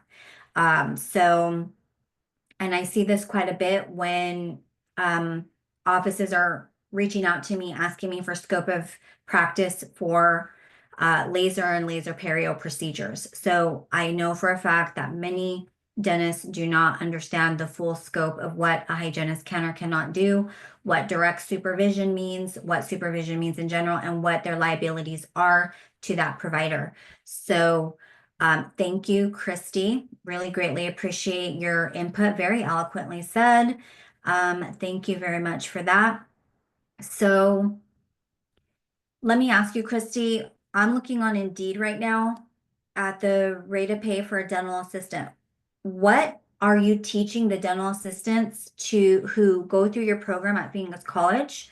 What are you teaching them, or is concept of advancing your skill set, adding to your resume, how to present the best foot forward as looking for a job, what to ask for in those negotiations. What kind of advice are you giving to hygienists that go through your program, or excuse me, assistants that go through your program? So I'm glad that you asked that question. I actually just implemented about a year ago a career mapping. So all the graduates in my program are required to submit a 5-year career mapping assignment. And it can be dental school, it can be hygiene school, it can be expanding yourself as a dental assistant, a lead, an EFTA. In the future, obviously, if when OPA becomes available, it will include that. They just have to map out their future. And I give my students the analogy of milk, which sounds weird. But when they say, how much should I value myself at? I say, you need to value your milk, right? You aren't years trained. You're not like straight from the farm, organic, unfiltered, unpasteurized milk that's, $9 a quart in a glass jar. You're new. You are highly trained. You are highly skilled, and you need to value yourself at that also. And so I kind of talk to them about that. And various students that come through my program have various backgrounds. I have a lot of students who are 19 and they've never had a job before. Their milk is going to be a different value than somebody who is changing careers and has worked in the professional environment before. So that's the kind of conversations that we have in our seminar class. When they are valuing their services, they have to look at not just their hard skills, but their soft skills as well. And so I have had dental assistants graduate my program since COVID who have taken salaries between $17 and $18 an hour. And I have had a new grad from my program get offered $28 an hour. And so though you can see that $10 variance between those salary ranges, and it falls everywhere in between. And so a lot of it is really just based on what is that dental assistant going to bring to the practice. And all of the assistants leave with Dentrix certification. They all leave with like the hard skills. So we talk about in their mapping, what are you going to include that makes you more valuable in a year from now, in 2 years from now, in 3 years from now, so that they can be forward thinking and kind of ignite that passion of continued education, which I think is something that isn't always stressed to assistants, right?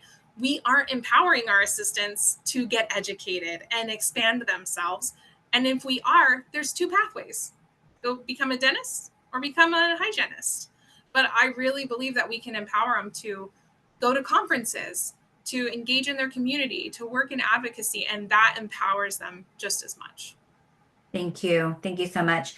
And Dr. Yang, kicking it back to you, I can't imagine that you're hiring just like a basic dental assistant to help you run your advanced practice schedule. I can't imagine that you're just hiring, a new grad hygienist who, maybe doesn't know how to foster a fee-for-service relationship, or even know how to have, those conversations that do require case acceptance in a fee-for-service facility. So can you talk to me about like what kind of dental assistant or dental hygienist are you looking for to help differentiate between their value of what an OPA simply cannot match?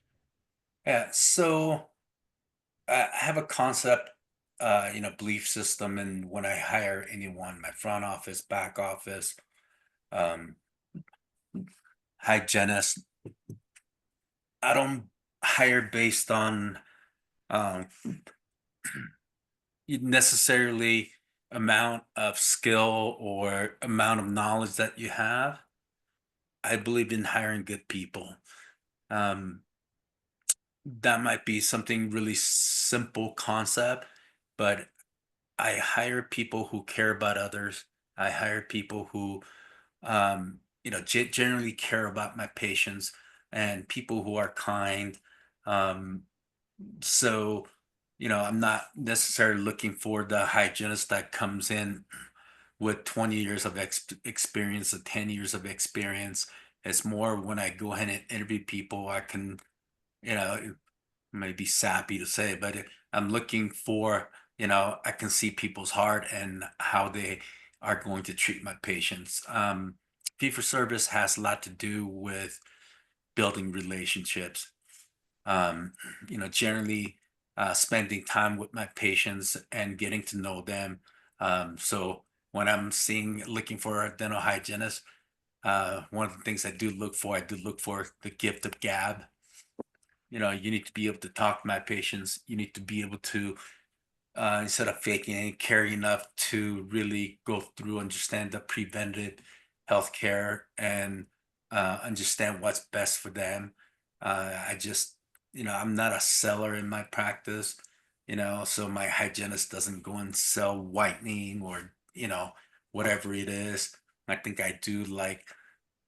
do like 10 in whitening office entire year in my practice. So, like I said, that's not part of just who I am. I'm a people person. I build relationships. I do the same thing with my vendors, and I'm not the guy who's going to look for the cheapest thing. All my vendors are basically the same people that when I started 20 years ago. One had the audacity of retire on me last year, but besides that, it's like we're like family. And I know everybody says it, but that's really my personal concept is that yes, I'm gonna go ahead and train. I can train anyone. I'm pretty good at training my assistants, my hygienists. Really my background is in teaching, so I can do that part, but I can't teach how you to be a good person, who you are. So, for me, that's what I look for.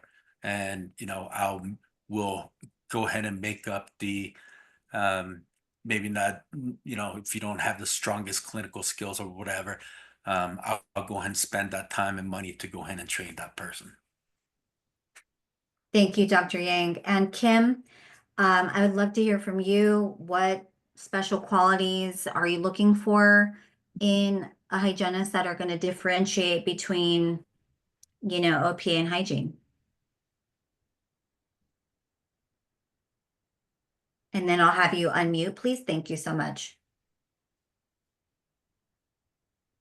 For me, it's embracing the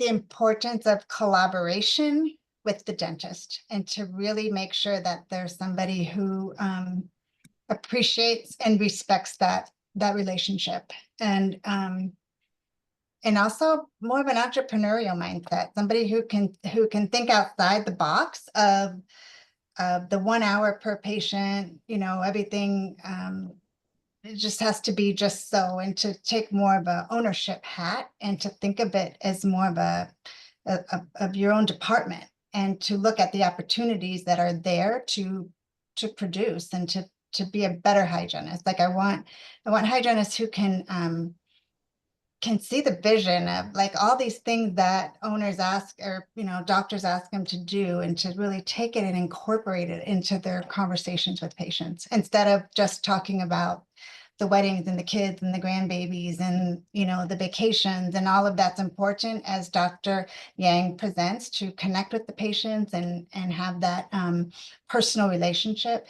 It's also important to sell dentistry and to educate patients, and people who say sell or educate, to me, it's the same thing. You're educating the patients on what they need. And it's unfortunate that people think of that as selling dentistry. And I don't think that many hygienists don't do enough of that. They focus in their area of perio only, and they don't look at the patient comprehensively. So I want hygienists who think more like that, who think comprehensively and out of the box. I can appreciate that. I am currently in a perio practice where they want the hygienist to act as treatment planners for the surgeons. Just often finding connective tissue grafts, need for advanced laser therapy, need for extractions, implants, bone grafts, things like that. They want the hygienist to have that conversation first, even before the doctor has diagnosed it. So at some point, the hygienist bar will be raised. And if we are uncomfortable you know, creating rapport with the patient. And then if we're uncomfortable with giving direction to a dental assistant, if we're uncomfortable kind of taking the lead or don't really understand what, where, and how and with what we would do to meet our daily numbers. And I ask this question in my laser courses all the time. How many of you have a daily production goal? And maybe 2 people out of like 2025 raise their hand. So there has long been a need for us to understand more business acumen, the need to ask us to have an entrepreneurial mindset. That's a big ask for a lot of us because just like dental assistants didn't go to school straight away to become scalers, hygienists did not go to dental school to even want to own their own operation. Not everybody wants to own their own operation, but this concept of ownership and taking ownership for your patients, this has been a really on my heart for at least the past 10 years. So thank you, Kim. Hopefully we can continue that discussion. Would love to kick it back to Erin. Everybody's very excited to hear from you, Erin, so please take it away. Sure. Well, there's lots of questions in there. Yeah. I'm not quite sure where to begin because they're flying by so fast, I'll be honest with you. But I want to clear up a little bit of misinformation. There are not a lot of states that have oral preventative assistants, and I know our colleagues spoke to that. Illinois, Kansas, and Missouri has a pilot program right now. So it really has not been as large as it was spoken of before. I also want to say that there are many dental hygiene programs opening across the country. As a matter of fact, I can't think of Arizona right now, but I know Colorado, I think, has doubled their programs. But on average, it takes about 3 years to open a dental hygiene program. And then it takes 2 years to graduate them. So if a program opened during or right after COVID, we're probably graduating the first cohort of classes this year and next year. So that's how long it takes so many programs to get graduates through. Also, CODA, which is an ADA, CODA accreditation for dental education, they are the accrediting agency. So I've said it before online, the ADA has a monopoly on our profession. They are in charge of our coding. They are in charge of our accreditation. They tell us how we're going to be educated. They tell us how we're going to be licensed, and they eventually tell us how we're going to be regulated. So I pose this question: what would autonomy look like for the dental hygiene profession? What happens if we were in charge of our education, our licensure, and our regulation, and our complete discipline of dental hygiene? That's where ADHA is heading. Our strategic vision and mission for the future is to look for autonomy for this profession. And that can mean many different things and can go down many different roads. And so it's hard to get into a conversation of what autonomy is in this short time, but we do have that conversation happening at ADHA. ADHA is the legitimate professional association for the dental hygiene profession. We are a 501c6 and we are able to advocate for the profession on all levels, state and federal. So that's the difference between some organizations and a professional association. So I challenge anyone to, learn more about ADHA, become a member. And yes, we can make our dues more affordable. I saw that in the chat. You can pay dues quarterly. And I would love to make them be able to make them affordable on a monthly basis. And that's something that we're working on, and we're working very hard to redesign our organization to make it fit in that kind of a subscription basis. I saw something fly by in the chat about why does ADA have power over ADHA? They do not. The ADA plays no part in the American Dental Hygienists Association. They don't sit in our board meetings. They don't tell us what to do. We make our own decisions and we make our own policies. We make our own platform statements. There is no influence of the ADA on the ADHA. I've met with the ADA regarding this legislation. I've met with them and discussed what their vision is for the dental hygienist in oral health care of the citizens of the United States. And they don't support prevention. They're very disease focused. And I was very disheartened to hear that. We partner with the ADA on the compact licensure to gain portability so that we can move across the country and gain licensure in all places. But we haven't been able to partner on this. And that's unfortunate because it is very divisive and it is hurting the individuals and the communities that we serve, especially those in underserved areas. And that's why autonomy is even more important. Instead of working for dentists, we can work with them. We can work with MDs, with APRNs, with physical therapists. We can work in so many different places that we're not being utilized to increase access of care. So if we're going to have oral preventative assistants, which the American Dental Hygienist Association does not support, but if that bill is passed, then I suggest we look for autonomy for our profession. That's going to provide us a more robust career path for dental hygienists. I've been a clinical dental hygienist for 30 years. I've worked in general practice my entire time.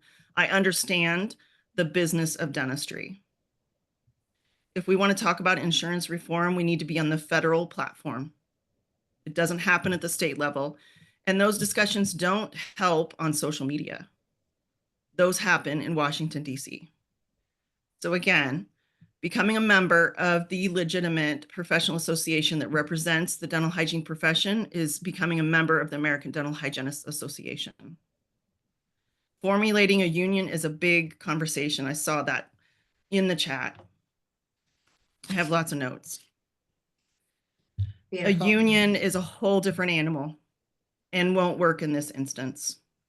We all work for different employers, different states, different licensure, different regulations, and collective bargaining on that platform would not be sustainable and it would be very expensive. So those are my short little tidbits of all the things that I heard this evening. My contact information was in the handout. So if you have any questions about ADHA, please send an email. I'm happy to answer questions and get you in touch with our membership staff and anyone else on staff that can help. Okay, so thank you, Erin. Valerie, can you please give us some closing thoughts? Yes, I can. Thank you. It's such an interesting thing to watch the chat.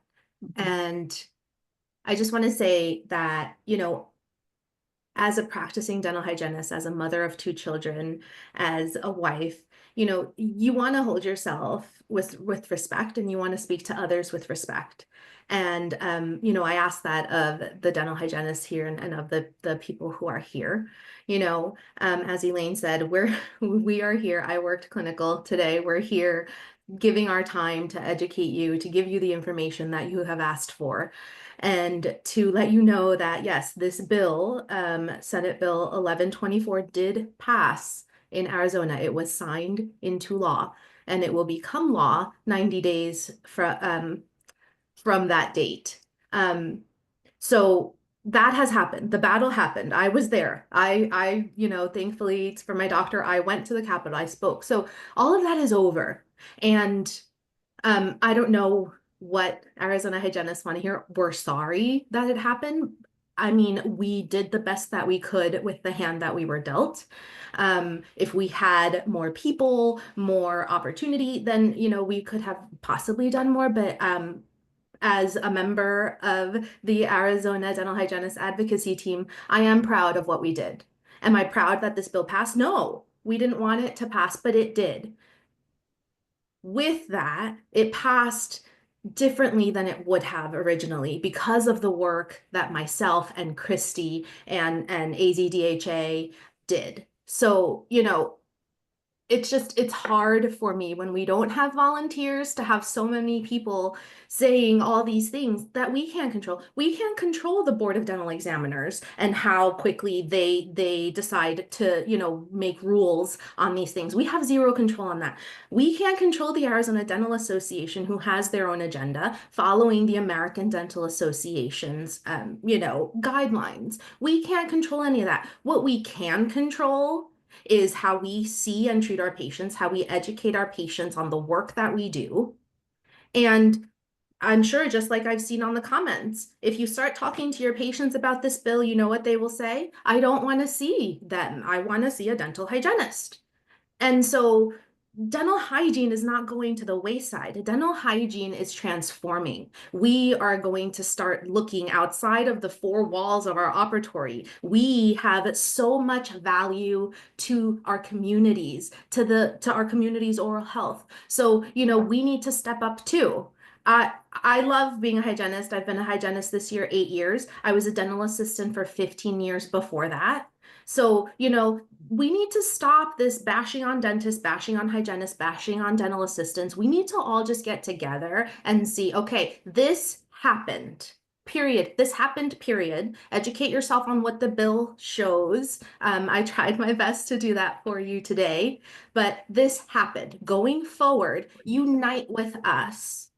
Because we can't do it alone. We don't have the manpower. You know, you're asking, why didn't we post on socials? Why didn't we say, as a neutral party, we had to remain neutral. We have our integrity, and we're steadfast in that.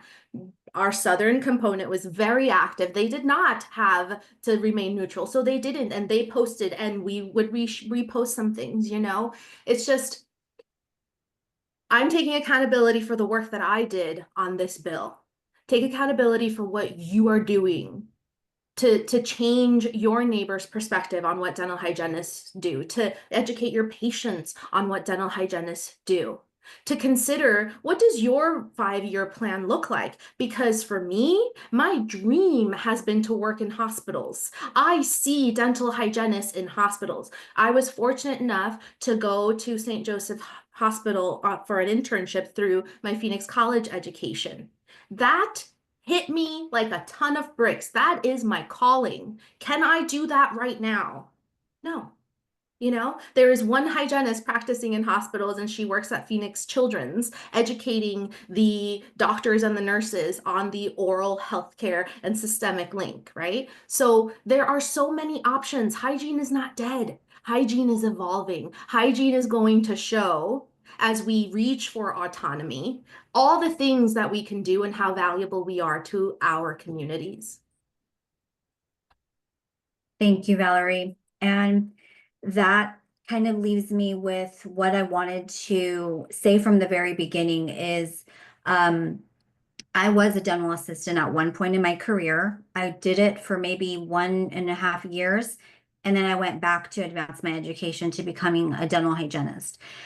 Do not compare me to a dental assistant, and do not compare a dental assistant to what I do. It's completely different. And please do not compare me to a non-certified laser hygienist. Please do not compare me to a hygienist who does not discuss the oral systemic link, look at occlusion, look at dental decay, look at prevention tactics, look at utilizing any type of remineralization agent. Since the pandemic, people have been asking for non-fluoridated options for remineralization therapy. How many of us know what other 5 supplements are on the market to take the place of a fluoride varnish treatment? And how many of us can sell it in the practice? And I will say the unpopular opinion of how did we get here? I'll just shoot off a couple of things by not probing.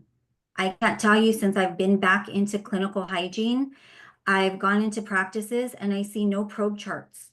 There are no probe charts there for years.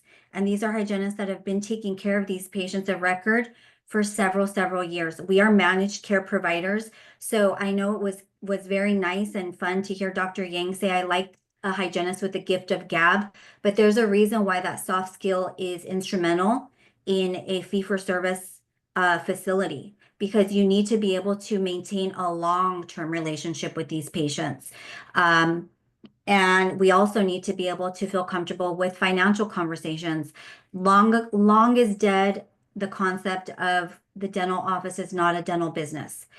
If that's the case, why don't I introduce you to the guy I dated in the pandemic, who was a cardiologist and was bummed out because his heart surgeries were down. Okay. So imagine a heart surgeon bummed out because the stock market is down and the number of surgeries scheduled on his hospital surgery schedule is down. Okay. So we as hygienists do need to expand our mindset with what our role is as a provider. And it's not just to use laser. It's not just to use technology like oral laser assisted cancer screening. It's to be able to stick to the fundamentals. And that's how we got here. We were not probing. We were just doing prophies, overstepping disease and leaving disease going undiagnosed. And I'm not speaking in general. That is not all of us, and is definitely not the ones that have stayed on this webinar like almost 30 minutes past the hour. Okay. So this is not everybody, but it is the majority. A lot of us who consider ourselves high level advanced, hygiene professionals, we're not worried about the OPAs. I'm already thinking like, how can I use them? How can I work with them? How can I make them do what I do more accessible, so that I can treat more people? And I love what the ADHA has done for Arizona, because I can own my own practice if I want to. I can, again, do what I've always wanted to do, which is step into the puddle of cosmetics and wellness. I can not only treat TMJ with my laser, but I can also use Botox for that. So there's been a lot of work that they've been doing on the back end. And I want to have more conversation with how we can become more active. What does it mean to volunteer? What do dues look like? What can I expect from those dues? I pay my car insurance all the time, hoping I'm not going to get in an accident and hoping they're going to cover me when something goes wrong. But it's not something that we can always predict. So it's almost as if they're asking us to act in good faith and know that they are working hard for us. Also, when is the last time you pulled up the dental board agenda to see what these dentists and the committees are talking about? Okay, because that is open forum too. Any one of us can go sit in some of those meetings and really lend a voice to what is on the table. So a lot of things are going unnoticed, and because our head is kind of in the sand. And I will be honest, the only reason I have been such an advocate and have my nose in these agenda meetings is because I want to be able to be a liaison for laser education. I want to be able to give people the most up-to-date info on who approved it, who didn't, why didn't it pass, et cetera, et cetera. So I myself need to be more active, and that's why I wanted to host this meeting, so that I'm not, yes, I am a for-profit entity, but I also have started this CE platform, hosting people like Erin, like Valerie, like Dr. Ying, Kim, Christy, so that we can expand our minds, expand our scope of, expand our agendas for what we thought was possible, and really step into that role as the integrative functional dental hygienist. Becoming a laser certified hygienist has made me have to increase my leadership skills, increase my clinical verbiage, better understand how periodontal disease works in the body, better understand immunology, histology, the physics of energy, and how that works in the tissue. All of the things that we kind of sideswept and forgot about when we became, when we got into real world practice. So that being said, I am not excited to see this concept of the dental hygienist being watered down. But like I've always told my patients, scraping your teeth is the least of what I do. And I'll end with that. So anybody else have anything to add? And one thing I'll say, I'm not a huge fan of ADA. Having said that, you can't make changes without a group like an ADA or ADH. without the Hygiene Association? You guys want to see change? You guys want to see growth in your group? I do highly encourage people to join the Dental Hygiene Association because there is strength in numbers. And when I'm seeing 35,000 isn't enough. It's not even close to being enough. You know, you guys need to go ahead and hit this above the 100,000 mark where, you know, you guys will have serious money and serious backing. And this is your profession, right? So, I mean, if you think spending $300 to $500 a year is a lot, you're fooling yourself. I've sat there and supported ADA for 20 years. I'm not a guy who's into politics or anything like that. The reason I sent that money in because I know that money is spent in DC supporting the agendas for dentists, right? So, you know, you don't support your own, you guys gonna get eaten alive. And there is strength in numbers once again. Join your society. It'll help you out, you know, not yourself, but your future hygienists. And if there are assistants who would like to get involved in advocacy, I would really love that. Like I said, there's 10 or less of us. I have testified in front of Senate several times. I actually am pushing the board to modify some changes they made to assisting rules. And sometimes it feels like there really is just a handful of us working. So if you know assistants that also might want to be advocates, I am pushing for that as well, just to get our assistants unified. So please feel free to share my info with your assisting colleagues. So we also want to build representation in this state so we can protect ourselves. Our job has been up now 2 years in a row to legislation with heavy impacts. And last year, we were able to fight it. We were able to close down 2 bills that were jeopardizing the safety of our patients. And this year we just weren't as successful. And so we need more support in the assisting realm of advocacy as well. What does dues look like, or Valerie? What can we do to be more active? Just closing, just again, one more time. Yes. I'll let Valerie answer that question. Yeah, so in the chat, Davey, the Arizona Dental Hygienists Association's president, wrote, you know, you can reach out to Davey. We have committees that remain unfilled. We have an advocacy committee that's our most robust.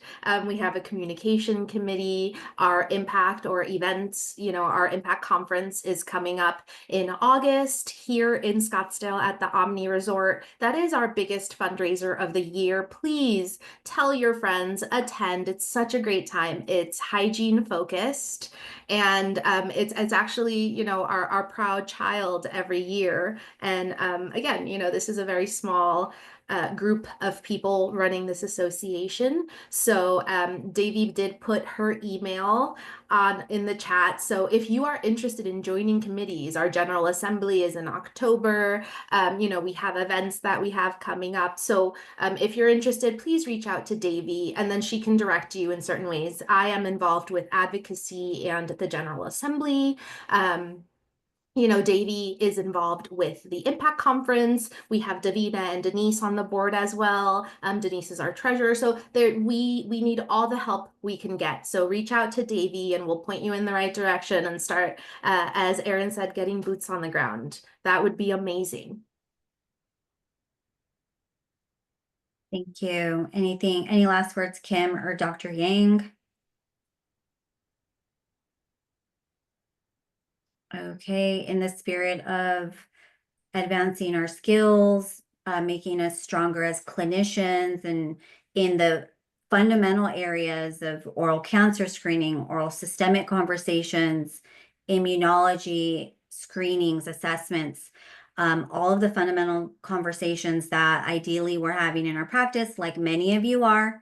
We are advancing, our study club. So if you guys want to join, this is free, complimentary, just like tonight.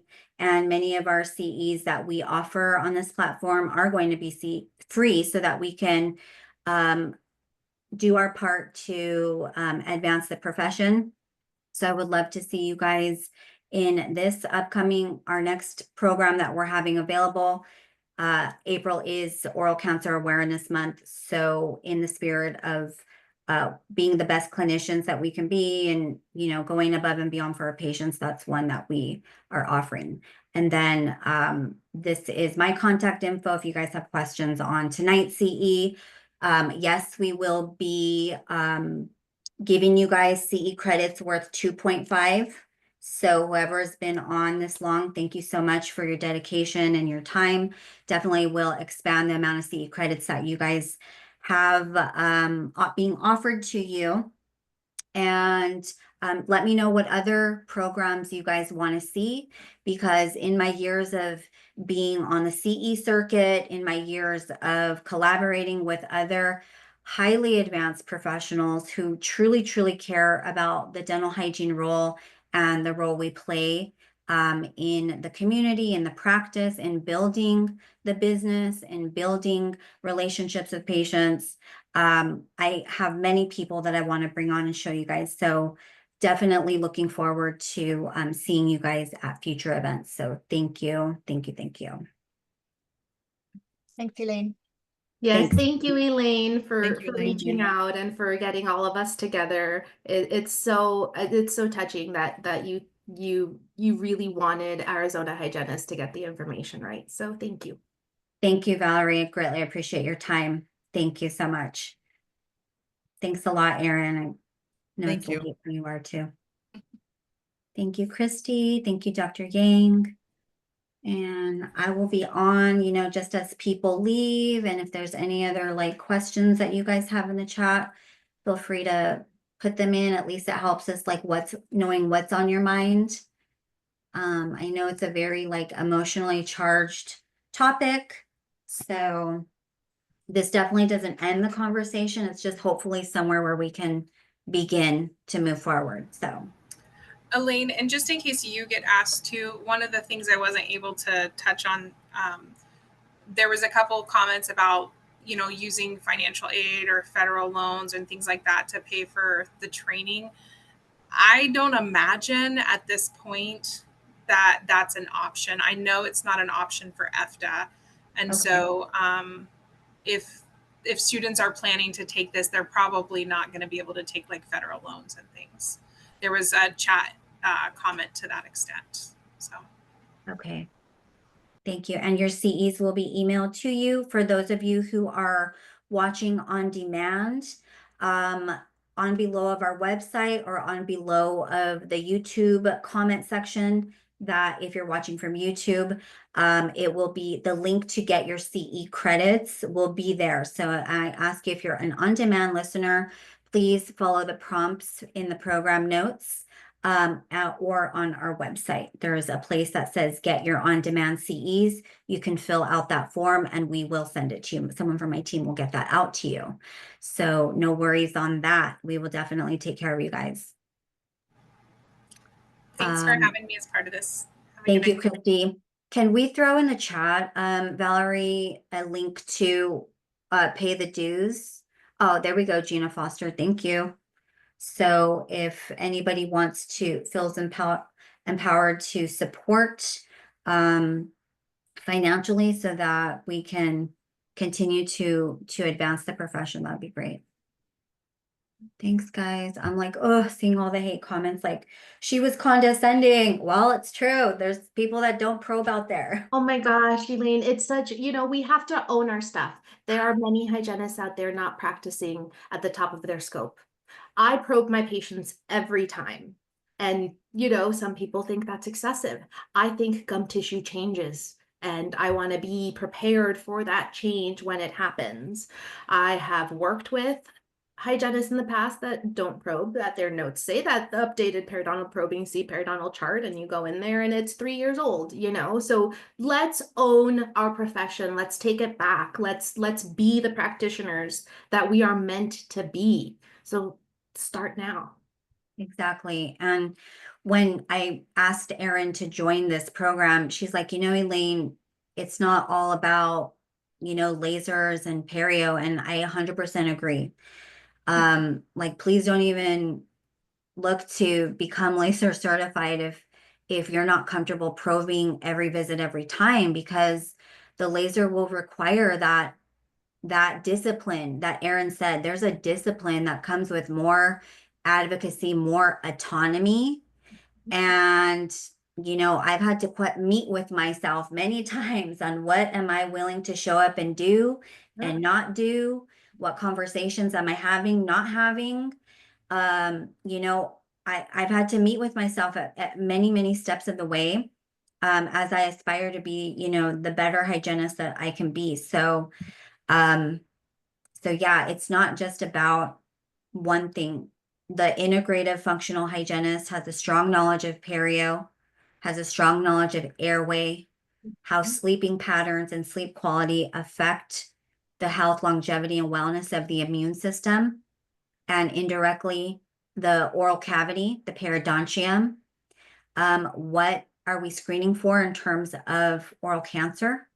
How are we advocating for our patients to go see a provider if they're showing signs and symptoms of disease that's outside the scope of our realm? Do we know of a dermatologist, an oral surgeon, a periodontist? Do we know these, or even a functional integrative nurse practitioner, or an advanced medical provider that we can send our patients to if you see that they're snoring and grinding and showing signs of obstructed airway? So these are all things that are well within the scope of our practice to assess and screen for. And I'm really looking forward to bringing on more myofunctional therapists, bringing on more sleep specialists, and bringing on more advanced skill medical providers to really help bridge that gap in that space for us. So yeah. Anything to add, Erin? I don't have anything to add. I think that Valerie should share where she can find information about their upcoming event on your website. Yeah, let me Yeah. put that.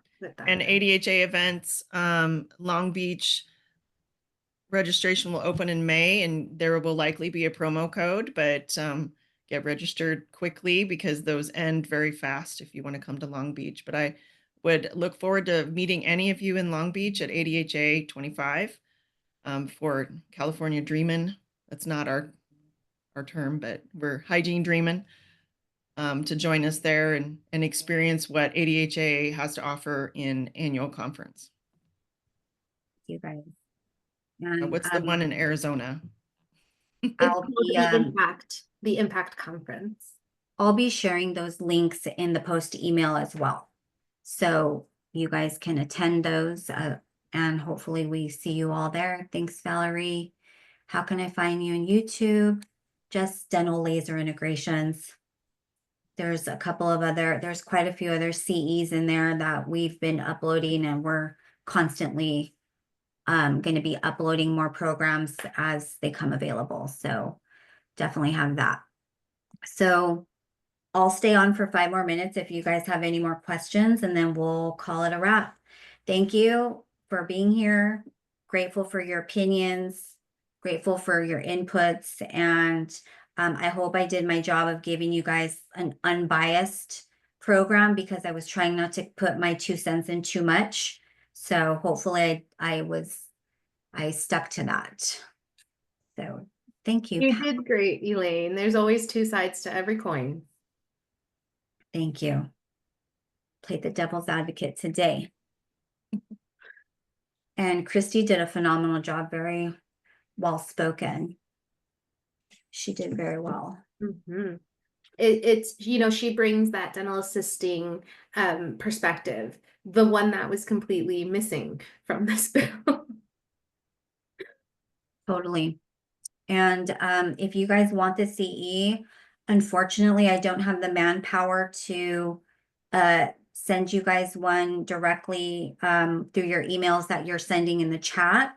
So I put the Google form to sign in there, or you can, if you're on your mobile, I know you can't scan this, but I put the Google form link to register for this event in the chat. So please do that. And I'd be greatly appreciative. Let's see, what's the other 5 minor modalities besides the fluoride? Love to hear that on a CE. Excellent. Love your summation, Elaine, on all the things that can and should be evaluated in hygiene. Thank you, Mary. I'm sorry. I feel like I'm backstabbing the hygiene profession right now, but honestly, like I am not worried about an OPA taking my job because I feel like I work at such a high level that I'm not worried about it. So I know that sounds like very, what's the word? Very trite, very like, I don't know, kind of rude or arrogant, but I worked very, very hard to get to this clinical level. And even then, there's always another level to unlock where you're going to feel like, damn, there's more to be done. There's more to learn. I thought I knew some things and now I don't. So a lot of the CEs I'm taking right now are in airway, are in sleep, because I feel like that's where I make the most impact. I'm in perio right now, but all of my patients, I'm sorry, they're old geezers. Like they're older. They're like beyond the age of like adding years to their life. And they're all grumpy and they're all like, I want to work with 20, 30, and 40-year-olds that have kids at home that need more energy in their waking hours and need more focus because they're building a business, they're working on their master's degree, they're trying to save up for a house, they're trying to do all the things that we do professionally to get to the next level, but they may simply not have the functionality. And a lot of those non-functionalities lead back to dental. And that's where I feel like I get the most, just the most pleasure out of working in dental and as a preventative hygienist. So yeah, I feel like I am saving lives. And there will be other courses that I want to bring you guys on to, leadership level courses. Like, what does it mean to be a leader? What does that look like in the dental office? What does it look like? What does it mean to advocate for your patient? Like, I've been hearing this a lot in being thrown around our practice, but it's like, what exactly does that mean? Advocate for the patient, Elaine. right? Yeah, Mhm. Elaine, real quick, ADHA has an Empower You series that is doing exactly that. Begins in April. So if you visit the ADHA website, you can find that Empower You series that is sponsored by Henry Schein. Is it free for everybody, It Erin? is not free, but it does have a small cost. But Okay. there's several, I think don't quote me on this because it's 11 o'clock at night my time. Oh God. But I think there's either 3 or 4 different parts to that Empower You series. So it's doing exactly that, elevating the hygienist in many different ways. Beautiful. That's beautiful. If you leave now, do I get the full credit? Nope. You guys can 2.5 CEU from 9 o'clock. I wish I could give you credit for hearing my rants, but it stopped at 9. So if you guys want to jump off, feel free to do so. Thank you, Pam, for staying on. Thank you to all the East Coasters who sat in. So I appreciate you. You will be getting a CEU with 2.5 credits. And with that, Erin, Valerie, thank you again. I hope I get the opportunity to work with you guys again. I hope you'll be wanting to come back to the DLI study club and, present whatever you have, available, or me working in tandem with the ADHA to help promote, just like I am tonight. So I would love to use my platform for that. All right. Thanks, guys. I will end it now. And Please stay connected, and God bless you guys. Look forward to seeing you again.